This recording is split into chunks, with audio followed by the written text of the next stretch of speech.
kicking of the tires and lighting of the fires. Here we are. Episode 127. So, podcasting sort of requires you to sort of be quick on your feet and pivot Nimble. to change. Nimble. I prefer the term nimble. This was not planned to be a live show, but due to Phil not knowing what day of the week it was, and he thought it was a different show, here we are. But it's all good because, like I said, as podcasters, you have to be quick on the draw. You got to be a changeling, a shapeshifter. Yes. So we have shape-shifted, and now it is a live show. We are waiting on Cody. He will be here shortly. If anybody knows Cody, you know that he's probably running around like a chicken with his head cut off, doing a million things at once in preparation for this. Sounds like it'll just be audio for him. You won't see him on video just because of how sort of shoddy their internet is. But that being said, this is episode 127 of the Herpetoculture Podcast, which is brought to you by Steve Snakesuary and his Venom Hot Sauces, as well as MP Cages and Exotics. Both are very much worth looking into. You need a rack, you need a cage. Talk to Sean. You want some awesome hot sauces to support a good cause. Hit up Steve and Steve Snakesuary. So he does a lot of education, a lot of outreach. He does relocations. He takes in and heals up anything that might be injured herp wise. And any of the money you send him for the hot sauces goes towards him and his rescue and his snaketuary. So please go check it out. Yeah, and I know we've talked about it before in the past, but there's a lot of quote unquote rescues out there. But Steve, if he can't find a good home for these animals, he doesn't euthanize them. They're his. They're going to stay with him and part of the snaketuary. So it is a really good program that he's running in terms of education and outreach. But he's maintaining all those animals himself. So every little bit that we can help him helps educate people and keep snakes alive. So. And Justin is lighting up a cigar. I know this is the wrong show, but what cigar are you smoking tonight, buddy? So we just started getting some of the new stuff in. This is the Romacraft Grand Perfecto. So this is a 5x60 Perfecto. Truthfully, in the past, when it comes to bigger ring gauge Roma stuff, be it like the Mandible, I think it is, it's like a 5x60 or something. It's a fatter cigar. Like the bigger ring gauges in the Roma stuff, I haven't particularly cared for. So I got the Aquitaine because I like the Habano a little more. I like sort of the spiciness and the pepperiness. And the Cro-Magnon and the bigger gauges especially, I haven't been that big of a fan of. So I'm trying this out. Gonna try them all out at some point, but this is just like the bigger version of the Mode 5, which is a Perfecto just shrunk down to about half the size or so. Excellent. And my lovely, adoring wife is hooking me up with some coffee here in a second. Nice. I'm doing the same thing. I got a little bit of a cough thing going on, a little chest tickle. So I got the old cup of Joe. So Cody is back. This will not be a 4-hour show. We've already talked to Pia. Like Cody even said, he wants to keep it relatively short on his end. So this may be like half a show with Cody and then half like a one-on-one kind of thing. Like I said, we're just waiting on Cody to show up. So we're going to talk about updates with RPI. There's the preservation party coming up before Daytona, which is going to be a blast. Enjoy hanging out with everybody. For those of you who don't know, sorry to cut you off, but for those of you who don't know, the RPI is the Reptile Preservation Institute. It is founded and run by husband and wife dynamic duo, Cody and Pia. And so if you want to check that out, don't just search RPI. You're going to get a ton of, rotations per minute, rotations per instance. But Reptile Preservation Institute, check it out. Sorry about that, Justin. Go on. No, you're good. So they have the preservation party coming up. And that is the Thursday before the weekend of Daytona, which I believe is like the 17th. I think is that date. I think it's the 19th. It's a Thursday night, I believe the 19th. Yeah, because Saturday's the 21st. Saturday's the 21st. Yeah, the Okay, show is yes. I think 21, 22. So if you're going to Daytona and you're doing all this stuff, you might as well make the short trek over. Their place is only, I think, an hour and a half, if that, from Daytona. So quick drive, not a whole lot of traffic on those roads, in my experience. Yeah, and you'll get to see real Florida. You won't just see, people love Florida for the palm trees and the hotels and the beaches, but there's a lot of state that you don't see as a tourist. And when you take that drive from Daytona out to where they're at, it is very rural, and you'll see palmetto scrubs and cypress heads, and you'll see the real southern Florida. So definitely check it out. It's not southern Florida. I put a comma in there. It's North Florida, but it's the true South, i.e. the real Florida. I got you. Yeah, because I'm in South Florida, and I'm 4.5 hours south of them. So it's a very long state. I fix my camera. I'm gonna make sure you guys don't see the fact that I'm in my garage. Yeah, we were actually we were talking earlier about how we love P and Cody, but Cody gets to be a little long-winded at times. God bless him. And I was just thinking, like, there's no reason why we can't have an informative Cody episode, but I feel like we should do almost like what some of the other shows have done and do like a two-parter. You know what I mean? Mm-hmm. I think that might be a bit of an easier listen. So for the future. Plenty of tangents when we have Cody around. Plenty. Copious amounts of tangents, yes. Did you end up getting anything from Chris? I did not. I think I'm the only one in the group who didn't. I think you're one of the only people in like the country that didn't, because everyone and their mom got something from Chris Paint Shop at Badlands Herpeticulture. Yeah. Selfless plug. The Chris is amazing, and I don't know if it was like his conscience in his mind saying, I didn't send anything to Phil, but he messaged me the day he was shipping everything out, and he goes, ooh, look, my friend's getting out of his Paramelina. Do you want me to hit him up for you? And I recently just acquired a handful of snakes, to say the least. So I will not be diving on those king snakes. And then he told me, he's like, oh, my pyros that he gave to his friend, that guy is probably getting out of his as well. And I may be looking at acquiring those. But again, I bit off I have a lot of chewing to do as of recent. So we'll leave it alone and see what happens in the near future. So yes, he did not forget about me. Well, he sent me a pair of Nueces County thorn scrub rats, which he came across them a couple months ago, and he's been sitting on them since. And so he also sent me that Baird's that he caught when he was in Texas. Was it last week? Week before last? Yeah, with the coolest photo on any herp trip of all time. I don't care how beautiful the scenery was. The photo that he took of the food truck with your Baird eye. The trilobite. The trilobite. That just made it all. And the fact that you and I saw that and you actually contributed to it. Yeah, drew on it. Not the Baird's, but the graffiti on the... So there's a food truck in Alpine, like in the town of Alpine. It's called the Trilobite. If you ever go there, it's actually really good. And they have Sharpies, and everyone just like signs or writes on the truck. It's an older truck. They clearly don't care. And so someone wrote Baird Eye over Alterna, and I wrote a little arrow to the Baird Eye that said Amen. So Chris took that Baird's that he found and took a picture of it in front of that. Just a matter of like a month after we'd been there and that had been written. It's I have, if you can stall for a few seconds, I have the picture from our trip, and I have the picture from Chris. So so he sent me that mail. I offered all three of them food last night, and they all ate. So nice. Like no problems, no issues, and I'm gonna get them pretty much rocking and rolling, and eventually get some dewormer in them, and they'll be included into the rotation probably next season. So I'm planning to cool them this winter, warm them up in the spring, make the magic happen. But the Baird's is a Davis Mountains. It's Olympia Canyon is where it came from. It's a male.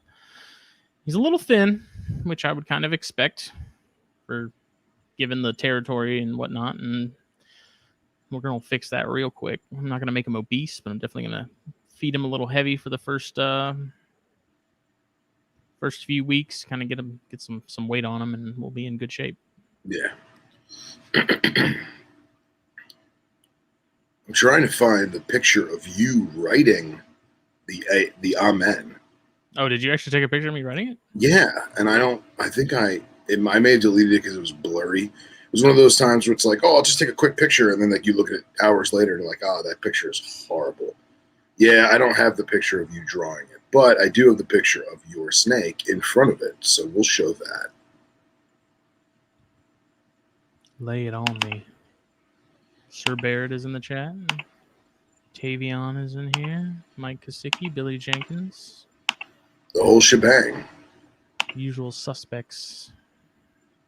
Yeah. So someone in Alpine, Texas that was there has good taste and knows that Baird IR better than Alterna. Nothing against Alterna. I do love Alterna, but if I have a choice, I mean, I'm going to go with the Bairds 10 out of 8 times. And I like how that juvenile doesn't look like a baby gray rat snake. Like you can tell. Frankly, I'm amazed that he even could get that shot, because those things are kind of like rebels in the fact that they're a real bitch to get pictures of because they don't sit still. Yeah. Like anytime you see me post a picture of a Baird's on Instagram or something, it's probably like right as I took the hide out or something, like before it could fully wake up and realize what was happening. Well, I think too is you can tell by the snake's posture that it was probably rolled in a ball in someone's hand. Yeah, and like cupped. Yeah, they probably had it cupped under their hand, you know. And real quick, 3, 2, 1, take the picture. Yeah. So he's super chill. Like that is one thing that Chris noted. And I mean, Bairds are kind of known for being mellow, which I find a little funny because most of mine, they're not bitey. They're very flighty. Very quick to musk, very quick to like try and take off. And this guy, I mean, he's chill. I mean, that may change sort of like with the scrub situation, you know, get him settled for a little bit and he may fire up a little bit. Thorn scrubs, they're pretty mellow too. The female's a little spazzy, male's a little spazzy. I would kind of expect this from field collected animals. So, right. Yeah, looking forward to it. Thorn scrubs are cool. That's a Emery subspecies, I guess, depending on who you ask. And what is the subspecies name? Milmorum. Milmorum. Very cool.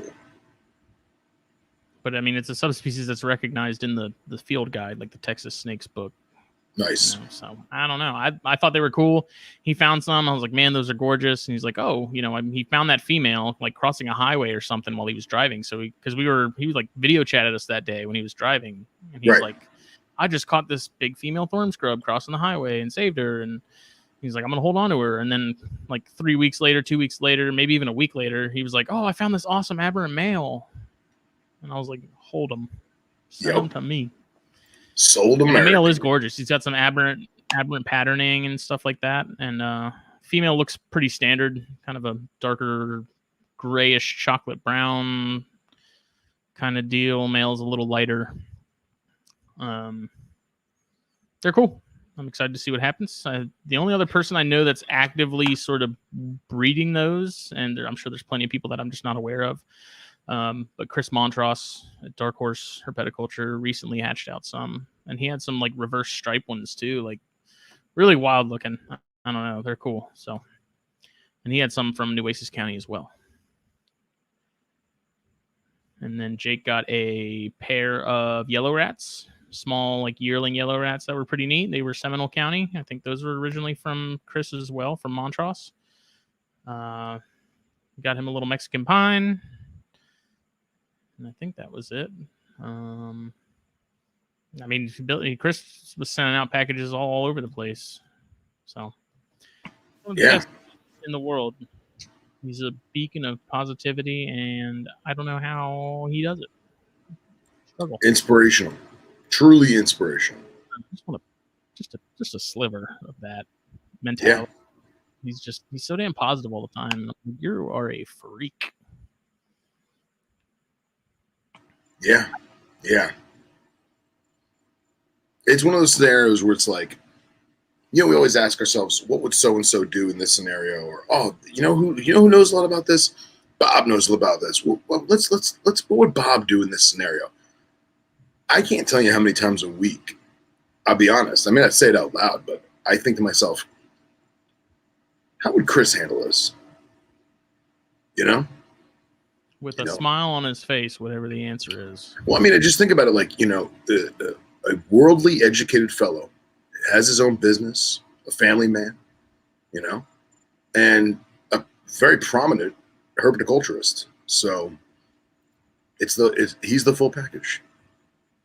And he likes cigars. He's a cigar guy. And he's a cigar guy, right? But that, need to get him to Daytona, and we're set. Yeah, exactly. So...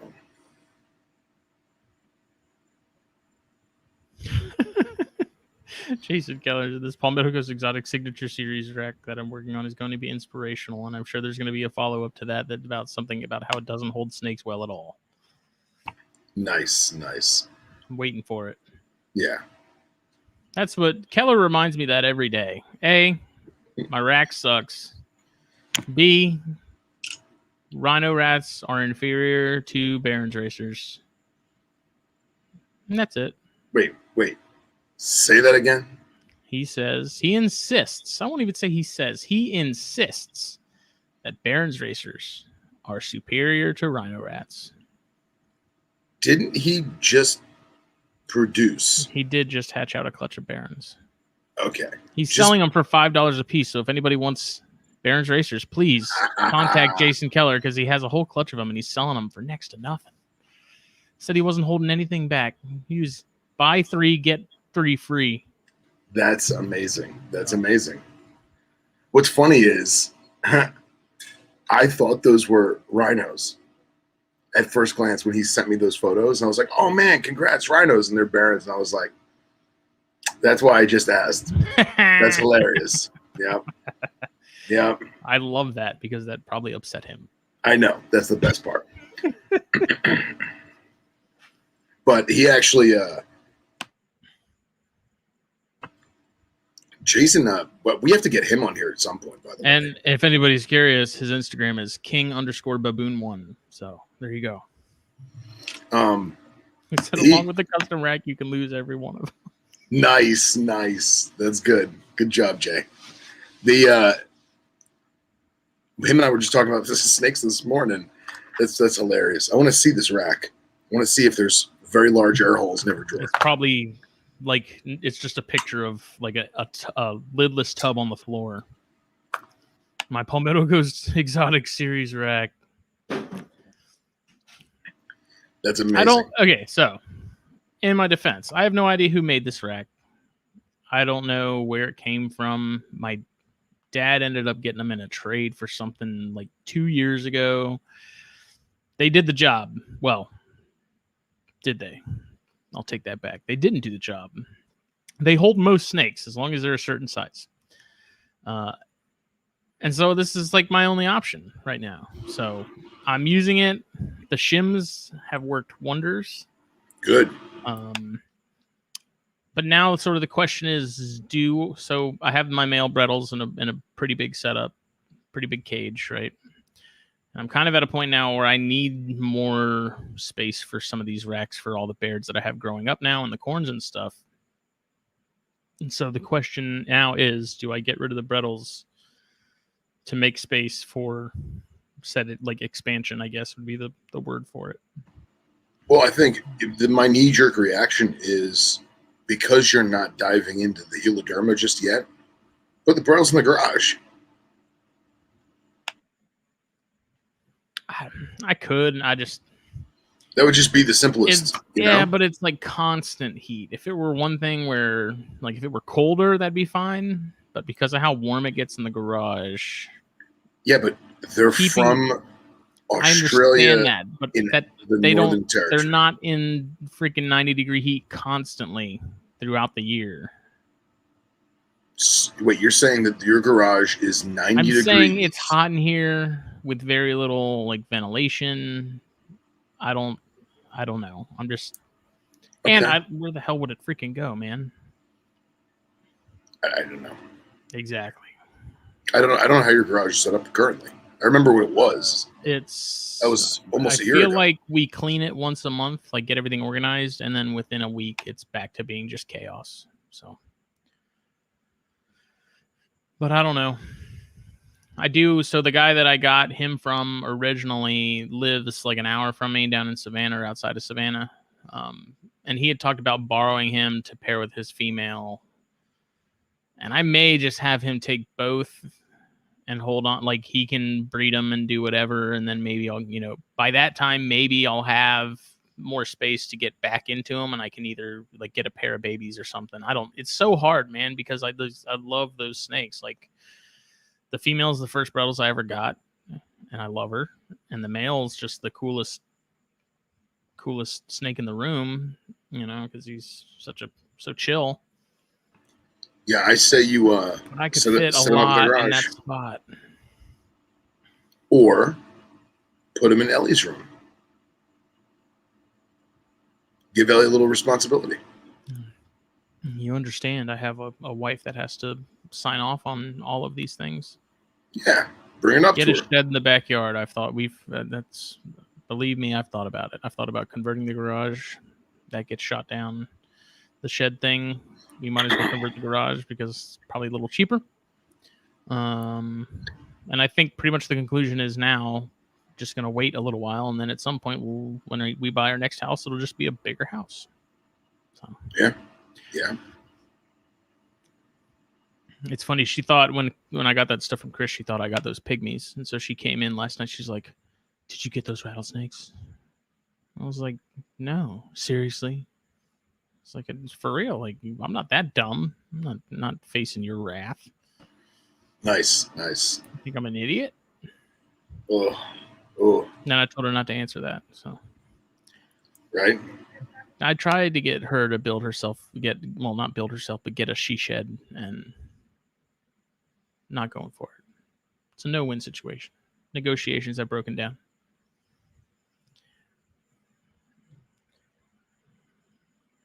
And is he in? No, not yet. I was checking my phone to see if there's any messages. Oh, okay. Are you? Yeah. I mean, are you at liberty to talk about the stuff you got? Yeah, absolutely. I was actually holding that for Snakes and Stogies, but if we're doing some one-on-one stuff right now, I mean, we're live. I might as well talk about it.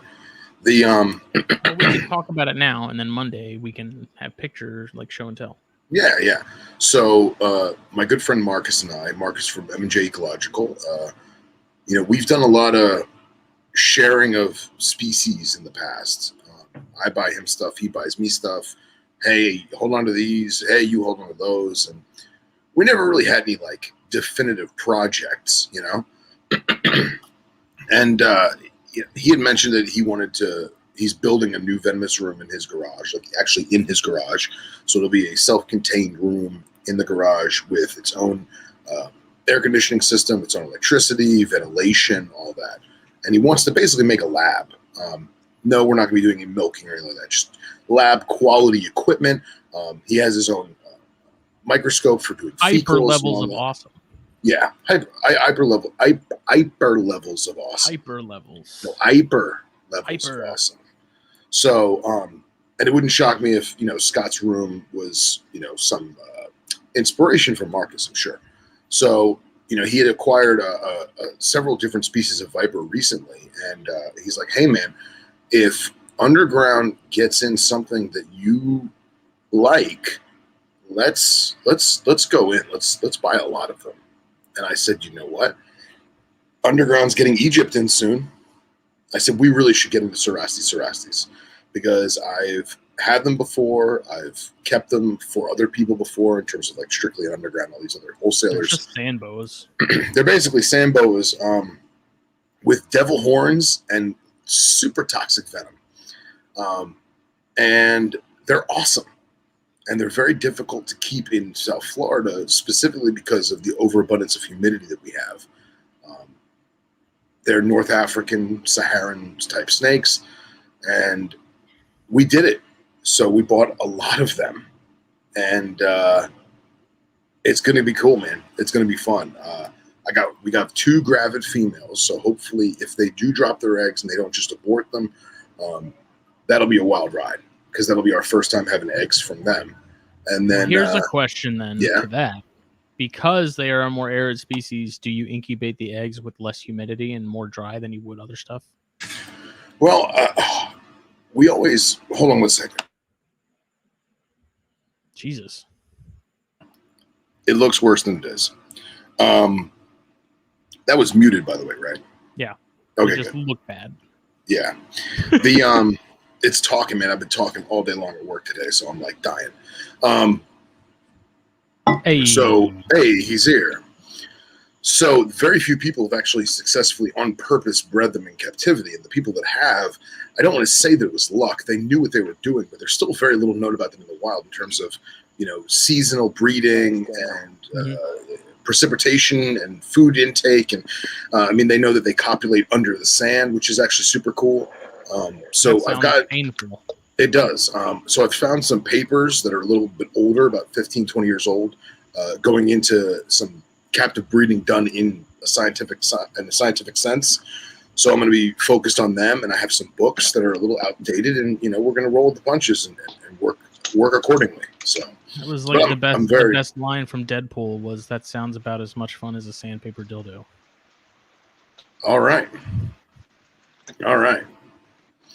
So without further ado, everyone, we present Mr. Cody Bartolini of the Reptile Preservation Institute.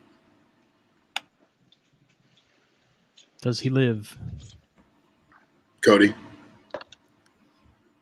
Codeth. Hello.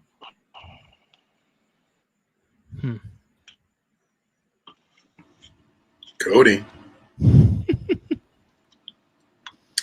Interesting. So what's, as far as the humidity thing though, like what's the plan for that? Like, you guys gonna put like dehumidifiers in there with them or something? Well, I'm gonna rooms. Yeah. So right now mine are with the main collection, but the majority of my animals are African, and the majority of my animals are either arid or desert, with the exception of like squams and some North American stuff. Everything is pretty much steppe land, grassland, very dry. So I'm not too concerned in that realm. But the thought of dehumidifier is definitely an option. And honestly, I'm keeping tabs on things right now. I don't think it's going to be too much of a problem because my room typically has about 32% ambient humidity. And it's funny is the minute we got them home, they all started either going into blue or shedding. So it was almost like, wow, we got a little humidity. Let's take that opportunity to slow this skin. And I'm wondering if that will be low enough to basically not have to replicate the microclimate. Because they're almost like the Montaigne stuff, and that like not giving them something makes them semi-difficult. Right. You know what I mean? Like, I would love to keep a lot of the bamboo rat snakes and stuff, but I'm gonna try. I have nowhere in my house where it would be cold enough. You know? Yeah. So it would be hard for me to keep them in that like low 70s sort of range, right? Without keeping them somewhere where the cat can have access to them, and Katie not get upset at me. So I get it.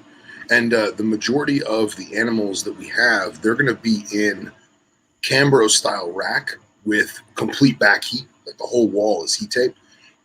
So I'm not too concerned with getting the temperature up appropriately.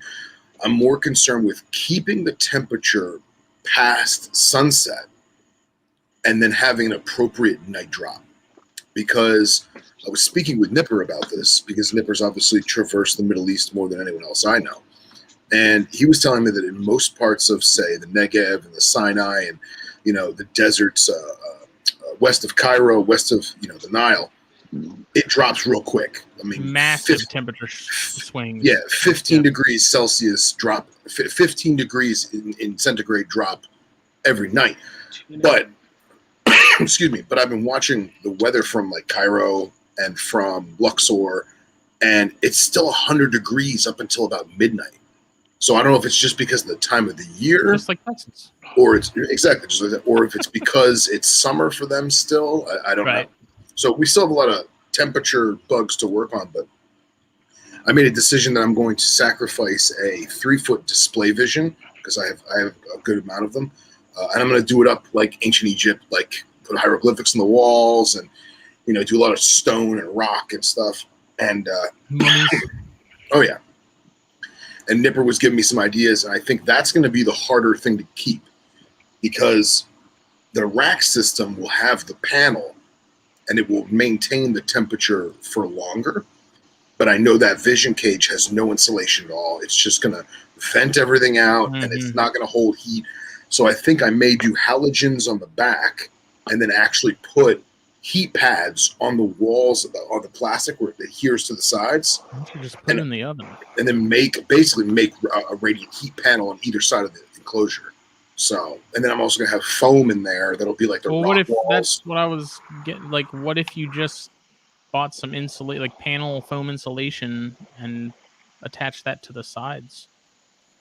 Well, that's the goal. So I'm gonna get there's this super dense foam that is used for like modeling and stuff, and I'm basically going to measure out the walls, cut it to fit, and then I'm going to do some arts and crafts with some hieroglyphics. You're talking about like doing it in the foam. I got like carving it into the foam, and then doing a grout or a textured paint or whatever it may be, and kind of go from there. So, but that's the fun aspect. I got to get them established first, get them eating, get them pooping, get them shedding. So. It's going to be a long road ahead, but it's going to be fun. I'm excited. So I like it. Yeah, and we'll save pictures and video for Monday. And but Cody's here, and I think he's figured out how to mute it. Trying to working out some connection stuff to make sure his audio quality is the best possible. Johnny asked, have you guys tried incubation method where you put the eggs on egg crate, like the plastic egg crate light diffuser, on top of flooded hatchite? If so, how were your experiences? That's actually how I did the Cyanea, both clutches, the Bairds, the corns, kind of. So I did the, it's not the hatchite, I don't think, but it's that APS, that aquatic plant soil I was talking about. That flooded, I wouldn't say necessarily flooded, but definitely high, super saturated to where there is some like standing water, in the little half inch of substrate there is, with the egg crate on top, and then eggs on top of that with a clump of spag on one end, which seems to help sort of regulate humidity pretty well and sort of keep it up. And it worked great. That's sort of the method that Chris, I think Lugvert is how you would pronounce his name. He's over in Europe, and when I asked about incubating Cyanea, that was how he did it. So I just took that same method and ran with it, and it worked fine for the corns. It worked great for the Bairds. I like it because the box is very humid itself, but the eggs themselves are dry, which is exactly sort of what you're shooting for. With the corns, I did a little different, where I did that same setup, but I made like a bed of spag on top of that light diffuser and just laid them in that. And some of those eggs got, I don't know, that was kind of a rough clutch to begin with, but it worked. I mean, they hatched and whatever. I probably wouldn't do it again, but just do the traditional way like I did with the other clutches. I did the over water thing with my first Chondro clutch. And because of the tub I was using, which did not have a good seal, I had really big issues with hydration and keeping those eggs just like plump. From like the start too, like very early on, I was getting dimpled eggs and dehydrated eggs. So the overwater thing probably works when you have them in like a Sistema box or something, something with a better seal on it. Because what I did with the Chondros, it didn't work. So, but I know that it's likely because there was no ventilation, just sucked. So. Are you there, Cody? I should be. He is here. He sounds good. Here I am. What's up, buddy? He lives. Hey, man, it would be weird if I was on time. It's part of the show with Cody. He's like an apparition. All our team members and Pia like to say it's Cody time. It's like whenever, Pia will go out of her way to tell me that we are scheduled for a flight hours before we're supposed to actually be there, because generally I'm going to be a few hours late because I'll be tending to animal care and all that stuff. And it's always like one more thing before we go, oh, wait, did I check that? And we have missed a couple flights because of this, you know? So it's a real thing and it's a real problem, but, you know, I'm aware of it, and that's important. And when you're growing what we're growing, it's kind of like, you know, you're all in for a while until you get team members and stuff that are going to be able to wear all the hats that we're wearing right now. You know, we wear a lot of hats, so it's you know, just we're always on the go, always doing stuff, and it's like you know, I don't not get back to people intentionally. It's I mean, we are on the go all the time, and you know, here we are. What time is it? It's 9:40, and right after we hop off the phone with you guys, we have to catch a big male alligator and move him into another enclosure because he's having some beef with another big male alligator. And well, that's just the kind of stuff that we have to do sometimes. It's like dogs, man. Just hop in there and pull them off each other.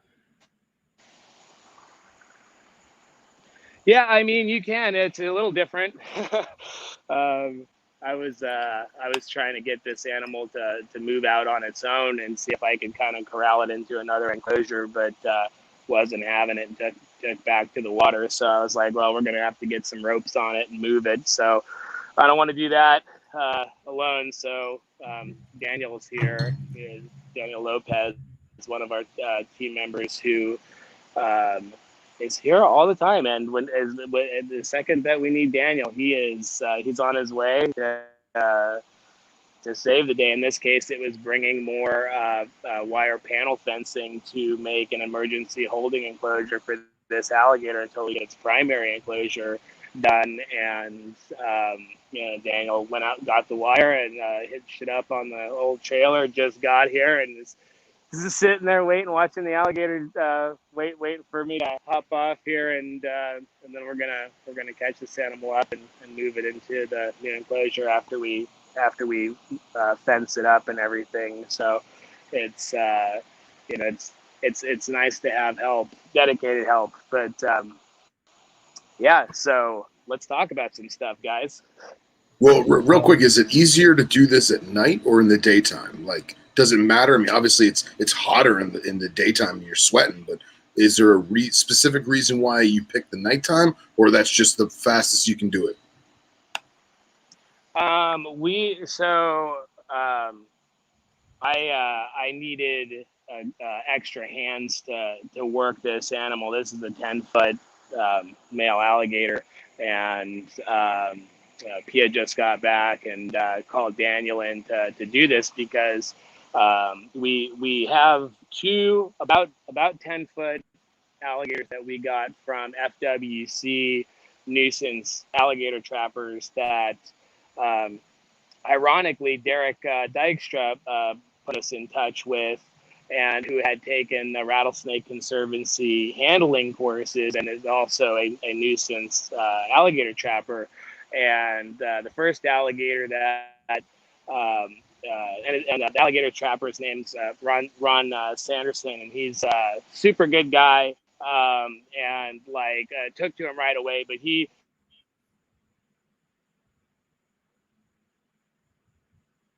Raggy. Good old HughesNet. Yeah, that's kind of cool. Derek put us in touch with each other, and you know, he says that he tried. You know, if there's a facility.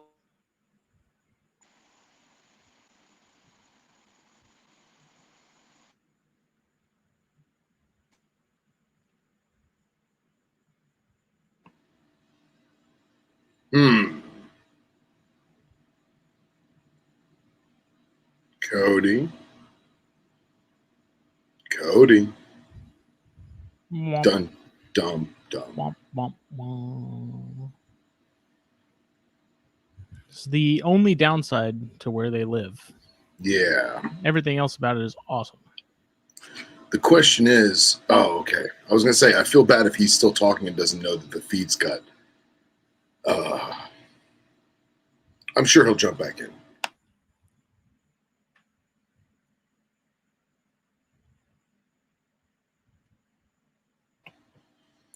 Well, that sounds Jeopardy like theme a plays in the background. yeah, right. That sounds like a riveting evening, to say the least. It's never a dull moment at the Bartolini compound. Do you have to call it a compound? It's why not? Yeah, I mean, I guess Not it like is. a cult or anything. No, I mean, I don't know. I think compound. I think it has like a wall around it, like a fort, you know, which they do not have. But I imagine there's a ton more fencing with all the Croc stuff than what you and I saw last time we were there. Mm-hmm. So I think a good bit of that is actually, I think, done. okay, Back, bro. He's back. there he is. He lives. Hey guys, I switched to our internet from our internet to my personal hotspot because although we pay for internet, and this is our second time out here paying for internet, and it's just better to use our phones and the hotspots because we are kind of rural, and that's good and bad. That's what we were saying just before you dropped. That's like the only bad thing about where y'all are at is the internet. It really is true, and you know, it's a blessing and a curse, but anyway, yeah. So basically, the alligator the first alligator that we got from Ron was a beautiful animal that actually came from UF campus, University of Florida. So it's a true Florida gator, and he thought that was super cool. We thought that was cool, and it has a interesting history behind him as well. The one of the females this alligator was hanging out with actually came up while some folks were having a picnic on the bank and started eating their lunch. Like they got video of it and posted it, and it was like the girl's birthday, and they're like, "Happy birthday!" And like this alligator just like doesn't even care, just came up, just started eating their sandwich or whatever it was. And the alligator that we got, who we affectionately call Al, he was found on Lake Alice, and also there's some University of Florida history with Albert and Alberta, and for all the UF folks that know about that stuff, they'll know. I'm from Las Vegas, so I just know what was regurgitated to me. So like that's about the extent of my knowledge there. But I know your Gainesville people are gonna love that. And the video of that female eating that lunch, Al's in the background watching her, and of course they had to take her off and uh, dispose of her, which was unfortunate. Ron said that they would have placed that animal with us. They would have known earlier, but when they caught Al, he was. They measured him at 9 feet 7 inches, and he's just a really good looking alligator. And so they wanted to do something with him. So Ron called Derek, having taken the Rattlesnake Conservancy course. Derek put him in touch with us, and he actually drove Al to the facility and let us look at them, and then we unloaded them together and put them in the display. And we got all of that footage. It was actually just Ron, Pia, and I getting him off the truck and putting him in his temporary enclosure as we build him a larger one that has a natural pond. And I just have to edit that and put it on our Patreon. But it was pretty cool. But right after that, Ron and one of his other guys got another call for another almost 10-foot alligator that was found in Levy County, or Levi County, as some pronounce it.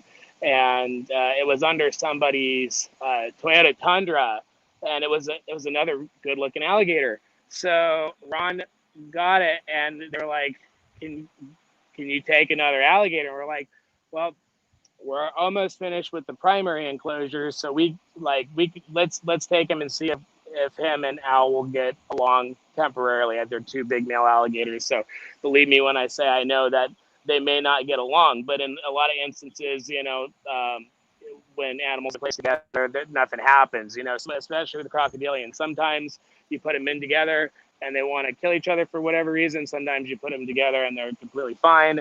And so we thought we could put them in together temporarily until we moved them to a bigger enclosure. And we put the animal that we are now calling Tundra, because he was under a Toyota Tundra. You know how we pick our names, pretty, pretty basic. But yeah, actually, Pia came up with both Al and Tundra, kind of putting the situation that the animal was found in into the name, because the story is cool and it brings up the story when we're talking to folks about these animals. And so Al, from Lake Alice and Alberta and Alice or Albert and Alberta, and then Tundra found under the Toyota Tundra. So it's Al and Tundra, and we thought they were going to be buddies, but they are not being buddies right now.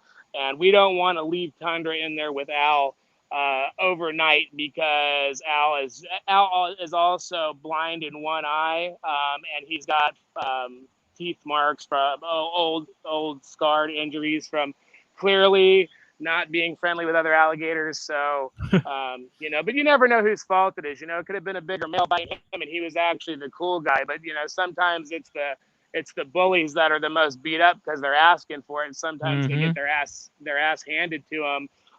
So, and Tundra's actually a little bit bigger than Al too. So we thought, he might've been the problem, but it was the other way around. And so we don't want them to hurt each other too bad. They could take some bites from each other, because alligators are kind of meant to get bit by each other. I mean, you see that the alligator that was eating those folks' lunch was missing an arm, and we were talking to these guys, and they kept, they grab alligators all the time that have, club tails, missing legs. One of the trappers was telling us there was a female that he caught that had no front legs and was completely healed over and was, Wow. Robust and healthy. And he showed us a picture of an animal that they caught that had almost no top jaw, but was completely healed over, and the animal's body weight was good. So you could just see how resilient these animals Yeah, are. no kidding. Even in the worst scenarios. And so he came to us with some bumps and bruises because he was wandering around on somebody's property and couldn't find a body of water. That's why he was under the Tundra. And he was, going under fences and climbing over stuff and, whipping around when they were trying to pull him out from under the truck. So he kind of was banged up already, and poor guy's now getting, it handed to him by Al. So we're going to move him over and not keep them together. But sometimes it's totally fine too. I mean, at the alligator farm, in the main lagoon, when you walk in there, there's about 40 alligators at any given time, a bunch of big males and a bunch of females. But you have 40 animals in an enclosure. It's kind of a technique called crowding, for lack of a better word. You if you only have a couple males in there and a couple females, they're going to be a lot meaner to each other because they're protecting more area and they're a little bit more territorial. You put a bunch of males and a bunch of females and they're kind of, laying all over the bank like seals. They're just okay with each other. Sometimes they nip at one another. But it's not as bad as if you only have a couple animals together where they just can kind of target, the one that's getting bullied is just going to get targeted.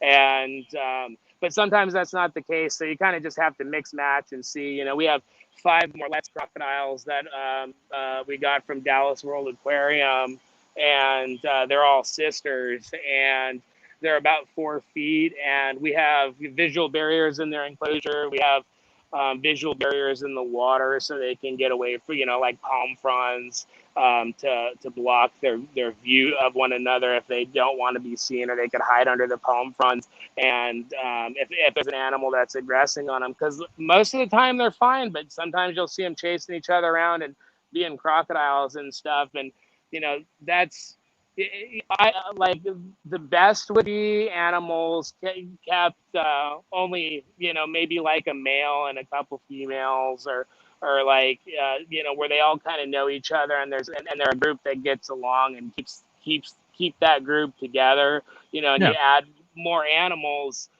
sometimes animals get targets on their back, sometimes they get along. And that crowding technique on a lot of, you'll see with like, crocodile farms and stuff. There's a lot of crocodiles there, and they just kind of hang out. Like I'm sure some of them have their Yeah. injuries, but you'll see like a lot of perfect crocodiles in those farms. Because they have to kind of have them perfect for the most part. So, but yeah, it's art and a science. But we're gonna pull him and get him out. So anybody that's listening to this, that's coming to the reptile preservation party on August 19th, Thursday, before the Daytona National Reptile Breeders Expo, could come down and check out the rest of the story and see these animals in person for a little shameless plug that I threw in there. Yeah, so I do something similar with the crowding thing with like my grow outs on my mice. Like when I have a handful of youngsters together, I found that if you put if you have like, say you have 10 in one tub and I take another, if I mix them up at all, like I usually put at least another 10 in there from another group. Because I find if you only put a handful in, those small handful are the ones that get jacked up the most. But if I make the numbers about even, it seems to sort of cancel itself out, and they seem to do a lot better socially. Yeah. Yeah. It's, well, and the same with our rodents. We there's a lot of different recipes to breed rodents, but the one that we're using right now is we'll do 3 males and 15 females in the breeder tubs. These are larger breeder tubs. Obviously, that's a lot of rats, and the tubs are like 3 feet long, 2 feet wide, like 8 inches tall, or something like that. And and when it's hotter, sometimes I'll pull the female numbers down a little bit, but we have fans going on top of the tubs and whatnot, so it really relieves the air, and exhaust fans going and air moving, so it's not too bad. But we'll do 3 males, but the trick with that is you got to raise those males together from little babies. They got to know each other. A whole bin of males, raise them from weans all the way to breeders, and they're totally fine with each other. You put 3 together, and they might, I don't know what actually goes down in there. They might squabble a little bit, but they're totally fine. I never see any bite wounds or anything on the male. Sometimes you do. Sometimes there's a dick in the group, and then you could analyze that as, but not. But if typically what we've seen when we raise the males together, 2 to 3 males per tub, the males are totally fine with one another. But let's say one of the 3 dies, and you can't grab another mature male and put it with that group, because those 2 are going to kick his ass, and they are not nice to each other in that case. Yeah, they are brutal, man. Yeah, I was really shocked the first time we did that, because like it was when we raised them up. Oh, like these guys seem like they're pretty chill. Like I'll just grab this one, and and it's like no, or the other 2 are fine, and the one that goes in is the bully, and so if one dies and we need to add a male, we will euthanize the group, or not the group of females, but we'll euthanize the other 2 males, and then we'll put 3 new ones in rotation, and that know each other, or else it's just it's an octagon fight, and it's not pretty. Do you notice the females ever ganging up on a new male? Like throwing themselves at the male, or like... No, just like them bullying a new male. Because I noticed like if you have a group together, if you introduce a new any new body into that group, that new body's typically going to be the one that's going to get the most fucked up. Yeah, I think maybe if it's really, I haven't really seen it to where it was a problem. Like I haven't seen males get bloody while immediately like females start biting at them or anything like that. Usually when we throw new males in there, it's the females running from them. It's like they're like, oh god, a bunch of bros just walked in the bar, and they're just like, get away from me. And so usually that's the case. I've never, but not to say that it doesn't happen. I know that like some of the older females, they may be a little bit more temperamental, so they might be the ones to do it, but the younger ones don't seem so. Yeah, because like the older ones are like over it. They're like, they're over that shit, so they're a little, a young male that doesn't know what he's doing, going after that cougar. She's not, she's not into He ain't it. ready. So yeah, and if you add, and the same goes for females. If we pull a few females out and put them into birthing tubs, so how we do it, we'll breed in the main breeder things, and then when the females are pregnant, we move them into individual birthing tubs. They give birth in the birthing tubs, raise them for a couple weeks, and then we pair females together in group maternity to kind of share the workload and whatnot, and raise them more well-roundedly, and it works.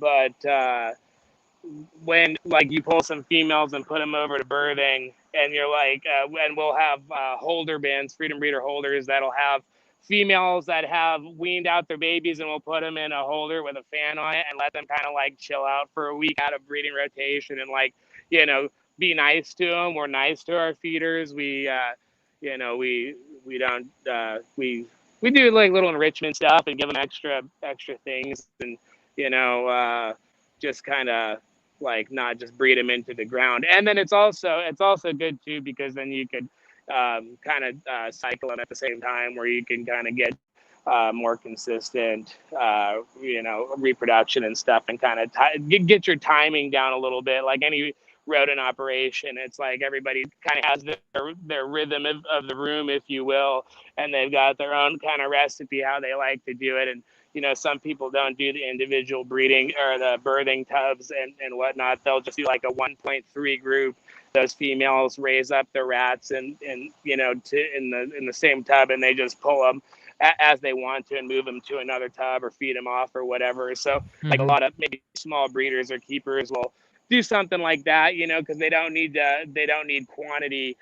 So that's one way you can do it if you don't need quantity. If you're trying to get more of a systematic breeding for larger quantities, the individual birthing tubs, and being able to know how many babies your females are throwing, and when you have to pull them out of rotation and stuff, you can kind of keep an eye on it a little bit more efficiently. But right.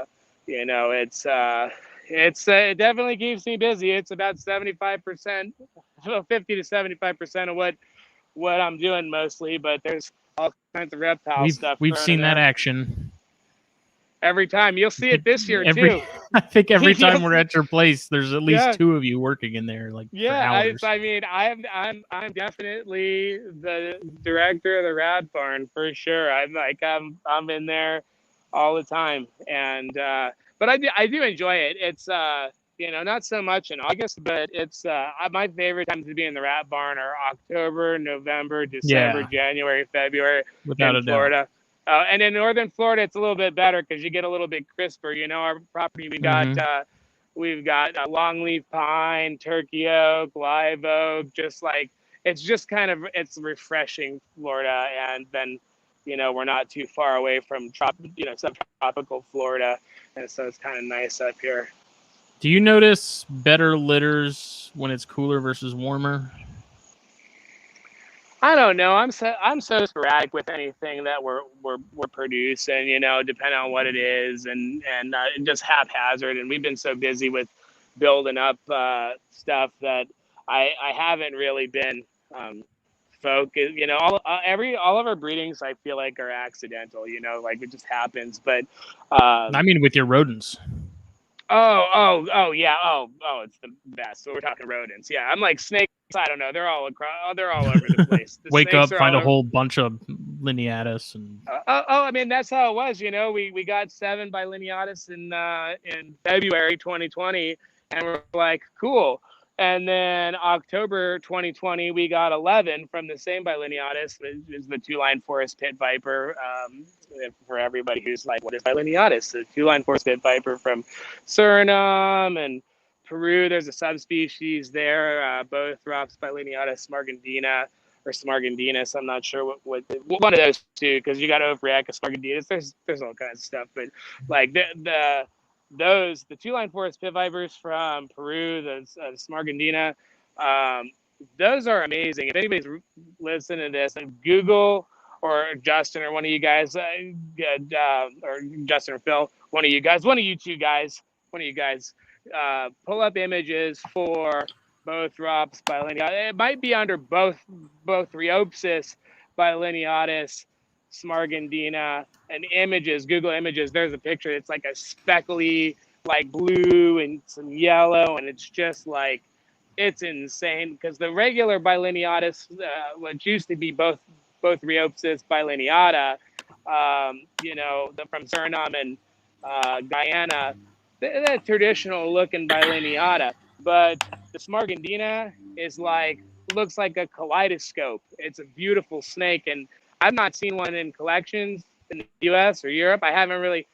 Maybe somebody's posted them somewhere, but I was actually pretty shocked for such a beautiful snake. How many other beautiful snakes have managed to find their way around the world, but this one, hasn't so much because, I don't know if it's something with Peru and importation or collection or whatnot. And it was just one of those things that was like so much red tape that it couldn't come over kind of thing. I don't know, but it's an awesome snake for sure. But yeah, anyway, the October 11 babies of the, I'm going to go by both Rheopsis bilineata because I don't necessarily agree with the taxonomy change to both Robs because, like I probably said on the last few shows, because I'm still fired up about it. It doesn't make any sense.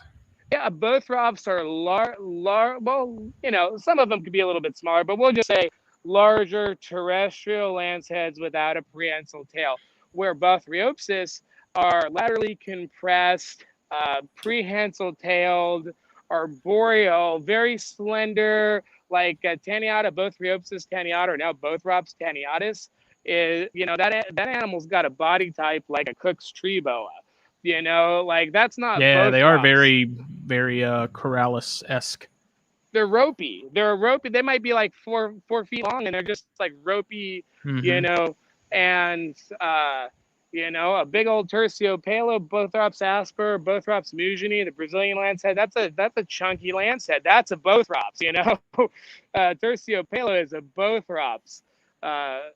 Two-line forest pit viper. I don't know if taxonomically speaking, it is both Rops. We got to say that now. Just like everybody says chondra, and they're like, it's Morelia now, but you're just like, yeah, but chondra sounds better. Just like, who even cares about what it really is? Like, we're just going to, I'll call it that no matter what. And everybody just knows what you're talking about still, because you're like, yeah, it's a chondra. Like, okay, taxonomically speaking, it's Morelia now. But hey, in a little while, it might not be Morelia anymore. They might decide, hey, we're going to just like shift gears over here, like Bolians and amethystines, rhino and all rats. that stuff. Yeah. Why are rhino rats going them around? Should we talk about what's going on here before everybody gets bored and tunes out? I'm not so much like, I'm just saying that because I know that I have to. It's like I got the gun to my head here by Pia and Nick Gordon and all those guys. Like, if I don't say some stuff and I go 2 hours talking about rats and Big Al and Tundra, I'm gonna get in trouble. So I should talk about what's going on here in August a little bit. Do you have a lineup of questions, Jess, or some already stuff that you want to say before I start yapping? No. I mean, I think I need to look at what episode it was we had you and Pia on the first time, because it's been a hot minute.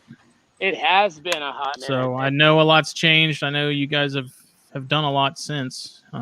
So I guess within the last year or so, what's been going on?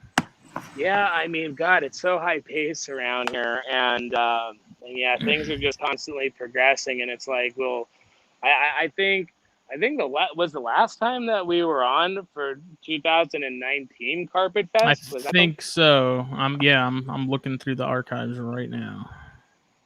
Yeah, because 2000. Which Carpet Fest was it that was actually in 2020? The February of 2020. That was the last one we got to enjoy. Yeah. Was it? Yeah. I thought 2019 was it. No, we got one in 2020, and the COVID thing happened like right around March. Yeah, like we got February. We were right before it went mainstream. I'm sure it was going on for a minute, right? Because then by March it was mainstream and everybody was, losing their minds and stuff. Rightfully so, but Yeah. But yeah, so it's been a minute. There's a lot to catch up on, but for anybody that's just tuning in that may not know who I am, maybe a lot of people do, maybe they don't. But it doesn't end. Yeah, it doesn't end. I'm pretty verbose. I talk a lot. I get off topic. I'm talking about the list. Like I'm scrolling and scrolling and scrolling and scrolling and still haven't hit it yet. Nice. Yeah, no, but you guys are consistent, man. I will tip my hat to the consistency there, and Eric Burke and Owen McIntyre at NPR, shameless plug on those guys. The consistency just showing up every time, because that there's times where I'm sure all of you guys are like, I don't want to do that. I'm not feeling to do it. Like, but you press on and you do it, and showing up and giving good information and bringing people on that could give good information and something for us average Joes that are cleaning rats in the rat barn all day long to listen to, for 12 hours a day. Just go back in those archives and stuff. And, it was 2 years ago that y'all were on. That was episode 36. It's almost 100 episodes. Episode 36. Wow. And Cody, I mean this in the most respectful way possible. You are anything but the average Joe, sir. Well, thanks. I appreciate it. And we have a thanks, bitch. we have a question from our good friend Scott Eiper across the Pacific Pond. He wants to know, in a brief, I'll say a brief touch, because I know that all three of us could talk about this for 6 hours, but how often has Naito been found in Elapids? Man, that is definitely a Pia question, not a Cody question. Okay, we'll come back to that when she's available. Yeah. And another thing I want to say to Scott, hey, I got your message on what you sent me, and I will respond to you. I have not been intentionally ignoring you. I read the message. I will get back to you. I'm not going to say anything because it's a surprise. So I'm going to leave a cliffhanging teaser for everybody out there for the future for Scott. But yeah, no, I'll message you. I'll call you. I'll call you through Messenger, because you know what? With technology these days, we could do that. I could call my good old buddy in Australia. Right. And not be charged for it, because I learned that lesson with Ketzel Dreyer of Reptilandia. Now building the Reptilandia reptile lagoon there in Texas with Ari, working with Ketzel. He called me or Ketzel messaged me. We were talking through Messenger. I don't know why we just didn't talk through Messenger, but he actually called me from whatever number in Costa Rica, and I picked up the phone and talked to him for like 30 minutes. And then I was really excited and was telling Pia that I talked to Ketzel on the phone. It was the first time we had talked. And, just knowing what Ketzel has done and what he's grown over the years in Costa Rica at Reptilandia, I was just so pumped to talk to him. And just like that, he was excited to talk to me. And so I wasn't thinking about how much that cell phone bill was going to cost. And I think it was like $100 or something for that phone call. And it was something about some emerald tree boas or something that maybe he had a prolapse snake or something, and he was just asking some advice. And I talked with Pia, and we gave him the advice he was looking for. But Pia was like, he could have done that a different way, I think. Yeah, I mean, $100 you got off easy. Yeah, I think so. I thought it was a good deal, man. Like, imagine if you were at like a Croc Fest or something, and you got a 30-minute phone call for $100 from Ketzel. Yeah, you'd feel like that wasn't a bad deal. Like, yeah, I'd do it. Yeah, when you look at it that way. Yeah, I'm not. Except for the phone company got it instead of some conservation thing, but it's like, but yeah. So I don't know about nidovirus and Aussie Elapids, but I have talked to a couple of vets that we're friends with in Australia, and maybe they have seen. I don't want to put words in their mouth, but we talked about it, but a lot of those professional reptile veterinarians are like herpetologists in regards that they also have a love for beer and alcohol too. So like when you're hanging out with them, you're usually throwing back a few. So sometimes it's kind of hard to remember that kind of sciencey stuff. But anyway.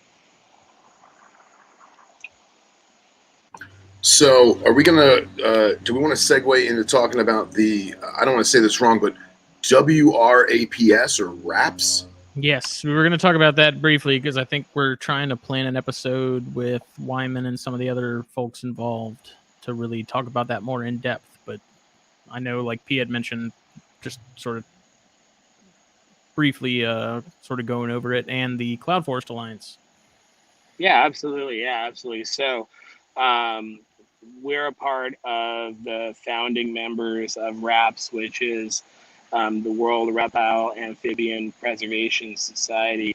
And it's kind of an invisible arc model of a group of professionals of all kinds getting together and kind of working collectively with different species, making sure like if there's a particular species somebody's really good with working with, like for example, we work with some cloud forests, palm vipers, and there's only so many facilities working with that, and it kind of takes a special like skill set and husbandry regimen to keep those animals long term successfully. So these are animals that we work with and really, really enjoy. So that's kind of something where we can keep good genetic records of what we've got, keep animals going, share them with other facilities and people that are working with those exact same animals and diversifying bloodlines and kind of doing it how AZAZs do with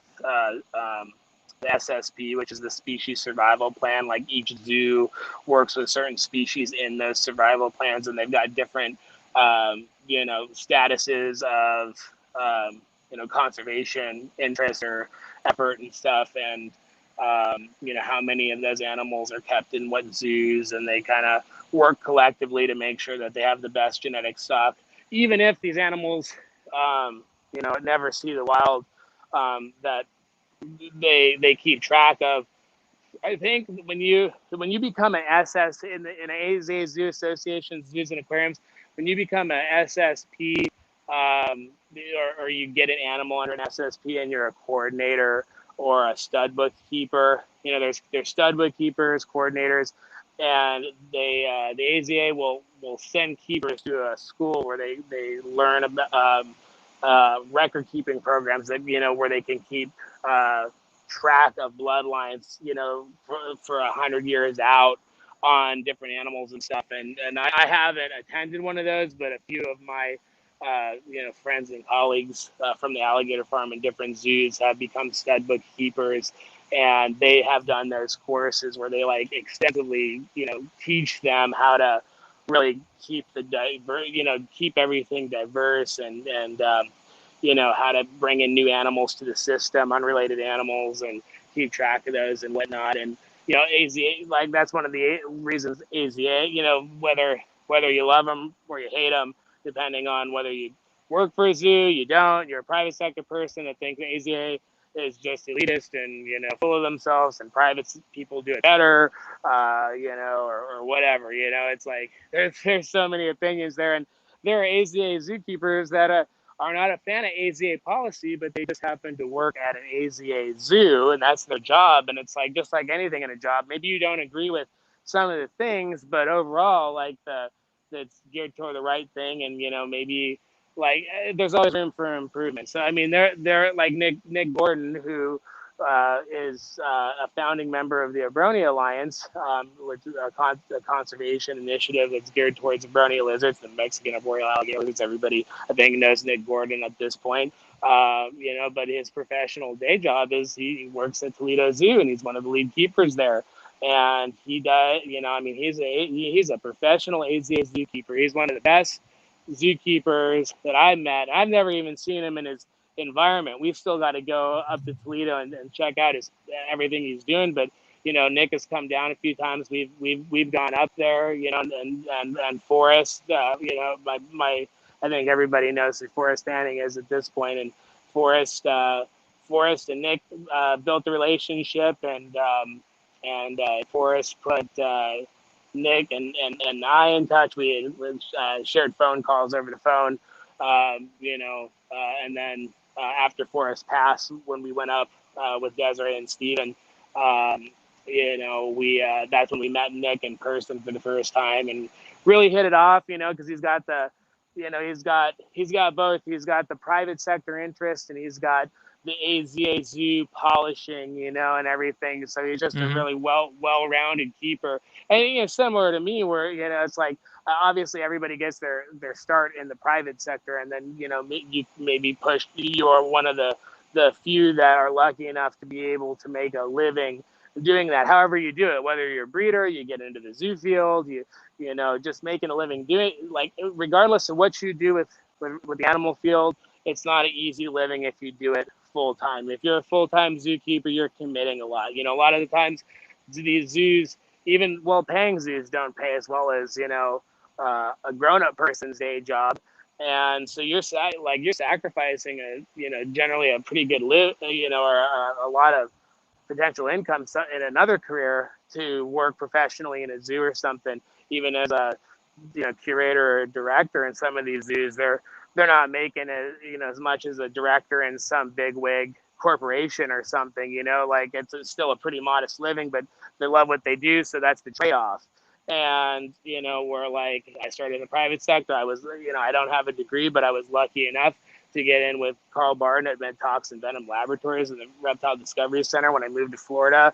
And, pretty much in 2009, just kind of got my foot in professionally with Carl, and then which led to the me getting hired on at St. Augustine Alligator Farm and spent 5 years there, and just like some of the best times and experience of my life working every species of crocodilian, and just being around like the top crocodilian professionals in the world, like Dr. Ken Bleed and Matt Shirley, who has separated out the Nile crocs into Eastern Nile crocs and Western Nile crocs, and working on separating out there was one West African dwarf crocodile species, and now they're working on 3 because they're genetically different, everything, like as more technology. Same with the bilineata and all that other stuff. It's like, the more technology that's out there, and I mean, like, good or bad, if you're doing DNA and you're doing this stuff, and these things may look, it's like Nick Mutton talking about water pythons, how the 2 different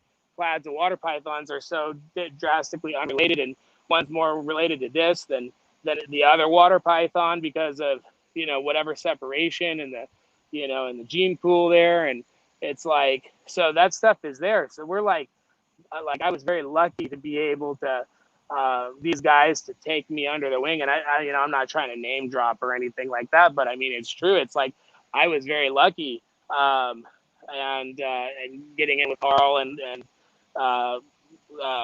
having dinner with the curator of reptiles at the time, Kevin Torregosa, where he was saying that there was a reptile keeper position open at the farm, and the farm had a good relationship with Carl. Carl wrote me this awesome recommendation letter, like, not because he had to, because he wanted to, and I also earned it.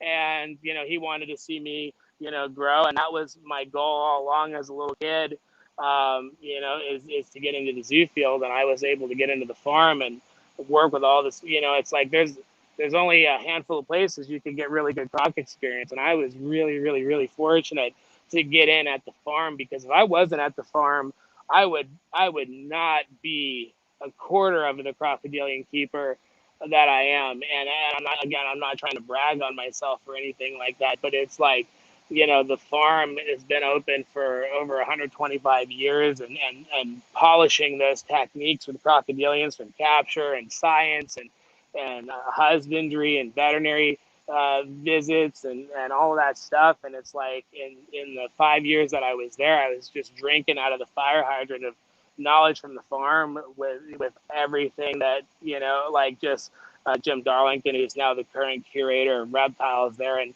I always jokingly say that I'm the son he never wanted, because he's got 2 daughters, and, and he was so incredibly nice to me when I had my interview. It was raining. He went out of his way to go get an umbrella for me to walk around the farm and stuff, and just super honest and real.